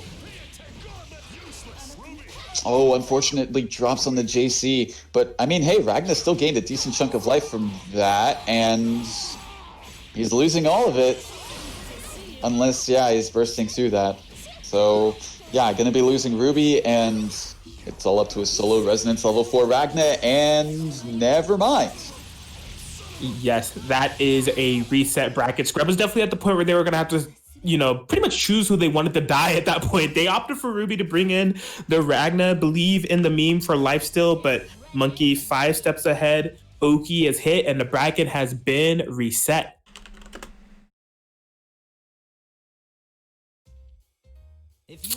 And pretty much since Winners Finals, we have been talking about the merit that is Monkey's adaptation game. We saw how down to the wire that Winners Finals set was. Monkey definitely looking a lot more comfortable in his grand final set thus far. Yeah, it's really looking in, like, all of this momentum just going in Monkey's favor right now. He's really making all of the right calls. Even whenever it looks like he's on the back foot, he's still able to get these conversions off and just keep the pressure going. I mean, look at this. I don't even know. I feel like I looked at his meter like 10 seconds ago and he had 2. He's fully stocked right now. Scrub doesn't want to get hit by anything. Absolutely. Yeah, forcing this meter to be spit on at least a couple push blocks, you know? I mean, which is good because Monkey doesn't have the resources to kill, but I mean, still, he's able to put you back in this corner position, still able to just keep the pressure going, and it's just relentless. It's just unending. Balls and of the DP. DP. This has just been excellent navigation from Monkey, just putting up some type of wall somewhere to make sure the Scrub can't get their game plan started. These constant air-to-airs. Okay, big jump B here from Scrub.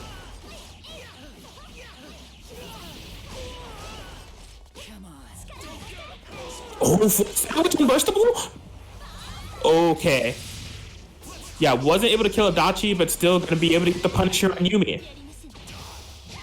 Great throw tech, but the 5A check, 5A it never afterwards. fails.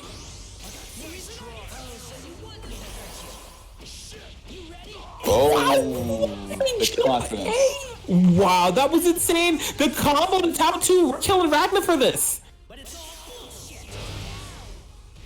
Insanity. That was such a good confirm there from Monkey. The throw Is that dead? on the Ruby, no resonance activation for Scrub, and we are getting an Astral throw them into the TV.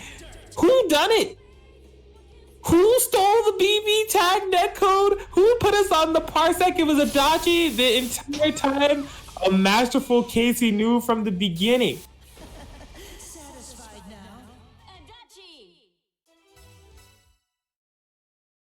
Does that mean we get Shadow Ruby as DLC? I don't know. Get ready. All I know is that is definitely, I don't know. Is that mental damage? Would you call that mental damage? I would say so.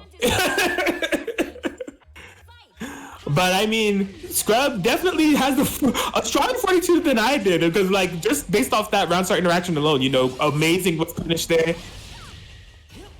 Able to get almost 10k off of that too. Good tech on the tick throw. Oh my gosh, I mean, we were talking about the mental damage. It seemed like there was physical damage in the game on the board, but mental damage is practically none. Scrub is not letting up by any means necessary. Oh, what a 5A from Monkey. Well, I think this is definitely a reversal of fortune, and not in the way that Scrub wanted things to go. I am surprised he was able to get that.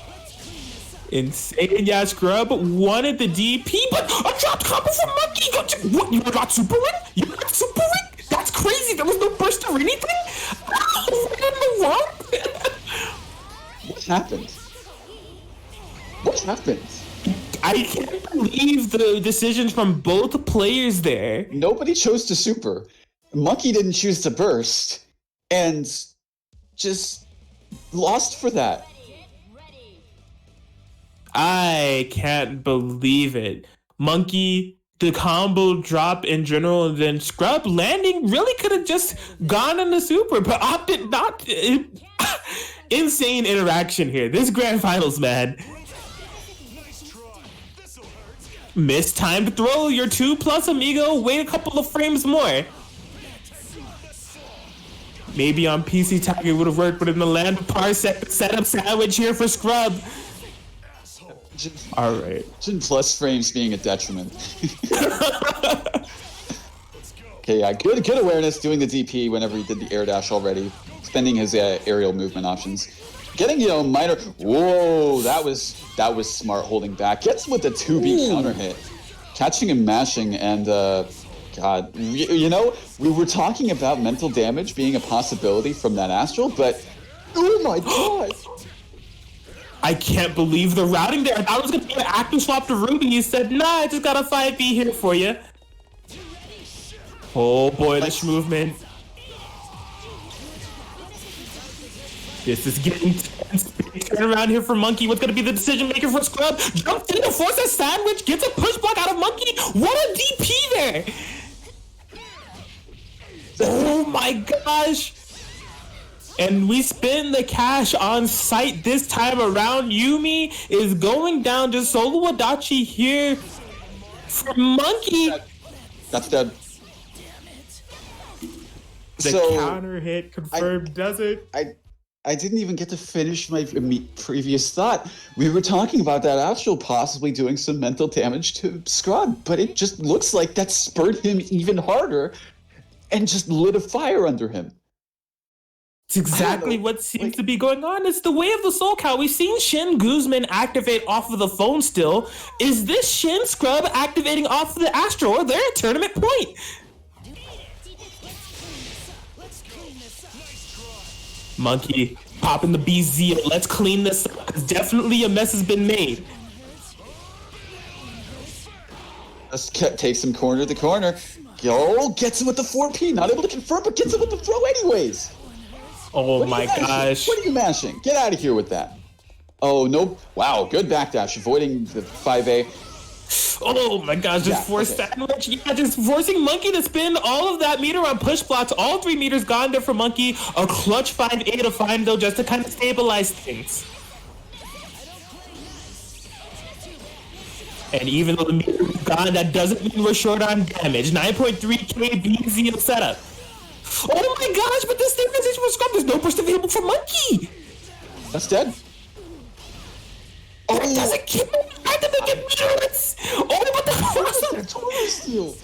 It doesn't matter if the combos are top, the aggression is. Oh boy. This could be big for Monkey. Yeah, just cashes in right before that burst was available. See, this is a full health Ragnar, though. Oh, just the blood side. Scrub. Throw it to the corner. DBD. These characters are super low. Blocks the Gauntlet Hades. We're on Parsec, buddy. What are we gonna do? Push block away from the mix. Sets up a BZO. Monkey is not out of this yet. This is such a great team. They just need one hit to get things started. And there's that hit right there. Scrub needs to be careful. When are you reactivating the resonance? Right here. No fear. One fear. Adachi GA. Never mind, we're out of it. Oh boy. Astral on deck. Does he want to do it back? Does he want to do it back? Okay, yeah, Monkey choosing to... Oh, that's it! That's it! He's able to cut... And that's going to do it. Yo, Fave Scrub able to take it 3-1 in the reset against Monkey 4012 in what was an absolutely insane grand final set. This is a beta Parsec tournament, but I gotta say, out of a lot of the tournaments that we've been running over here at twitch.tv/ready30, that was a set of the year candidate, man. That was very good. That was insane. I think what happened at the end there was Monkey was probably trying to call out like the double jump that he did, so he was doing the air unblockable DP to sort of catch him off guard, but he used the blood scythe as a movement option to go behind him and thus avoid that situation entirely. Smart stuff. Just I hope I'm interpreting that situation correctly, because that's what it looked like to me. It could be. It doesn't sound far-fetched, especially given the context. That could be exactly what he was going for, which is a Galaxy Brain type of play, all things considered. But I mean, it's just been Galaxy Brain plays all around for, this set, our loser sets, the brackets. This was such an amazing bracket to be ran. The top three, shout outs to all of you, Raiden in third, Monkey in second, and No Face Scrub in first. But that just doesn't do it any merit, just rounding up the top three. Really, all of you that played in this bracket just put on such an amazing show for us here on a Monday, right? It was just such a fantastic bracket all around. Parsec bringing us all together, and I really hope that this can be a sign of what's to come for the BBTAG community as a whole, man. Yeah, that was... to quote myself, my heart is in my chest right now. And just really just I don't know what to say about that, man. That was like every single moment of winners finals, losers finals, grand finals, and a lot of this bracket in general was just amazing to watch. Just really people putting in their best. And again, this is just a beta test bracket just to make sure things run smoothly. Absolutely, just amazing stuff all around. Not enough thanks can be given again to the players, and of course everybody who's watching. We appreciate you guys for tuning in with us on a Monday. We're typically live on the Wednesdays for WNF, which is still happening. 48 hours from now we're going to be live right back again with our PC WNF. And yeah, we're just getting everything together here. So be sure to follow twitch.tv/ready30 if you haven't already. We are going to be seeing you guys in not necessarily 48 hours, more 44 hours at this point, but we're going to be there regardless. Stay tuned for that. Join the bracket if you're in an eligible region. But I think that's wrapping things up for us over here. Shout outs to E30 as always. Shout outs to Cheap for co-commentating with me, and shout outs for Professor Parsec, Raiden for not only being a fantastic player, but for kind of being the spearhead of getting all this together, because I think this has really been a treat all around. Absolutely. And also, even though, again, this isn't a Wednesday Night Fights event that we're doing tonight, I'm still going to shill for our wonderful friends over at Chitin Books. Once again, just show some love to them. They've been very supportive of our Matcherino brackets pots for Wednesday Night Fights for really almost as long as the online brackets have been happening for that. So, show some love for them like they've shown love for us, and check out the wonderful things that they have to offer. Honestly, what they have published so far, it's very, very high quality. So be sure to check them out. And yeah, special thanks to them. Again, even though this isn't WNF, just still wanting to shout them out as well. Yep. And I think that's going to wrap it up for us tonight here. Thank you all for tuning in. This has been the SoCal BBTAG Parsec Beta Tournament Part 2. As we said before, there's still a lot of discussion, and things are looking really good for this being a future endeavor for WNF. Absolutely. PC. Yes. So, I think we're making a lot of really good progress on having this become something that you can all enjoy in the foreseeable future. But for now, this will be it for us. But we hope to see you again on Wednesday for WNF Online Edition episode 37. Yes. Yeah, and we will be on PC that week. So if you're a part of eligible regions, please consider signing up. We'd love to see you there.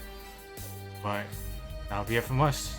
And as always, stay safe, stay beautiful, drink your water, but most importantly, shout out Shout out to Bird Gang. Have a good night, everyone. See you.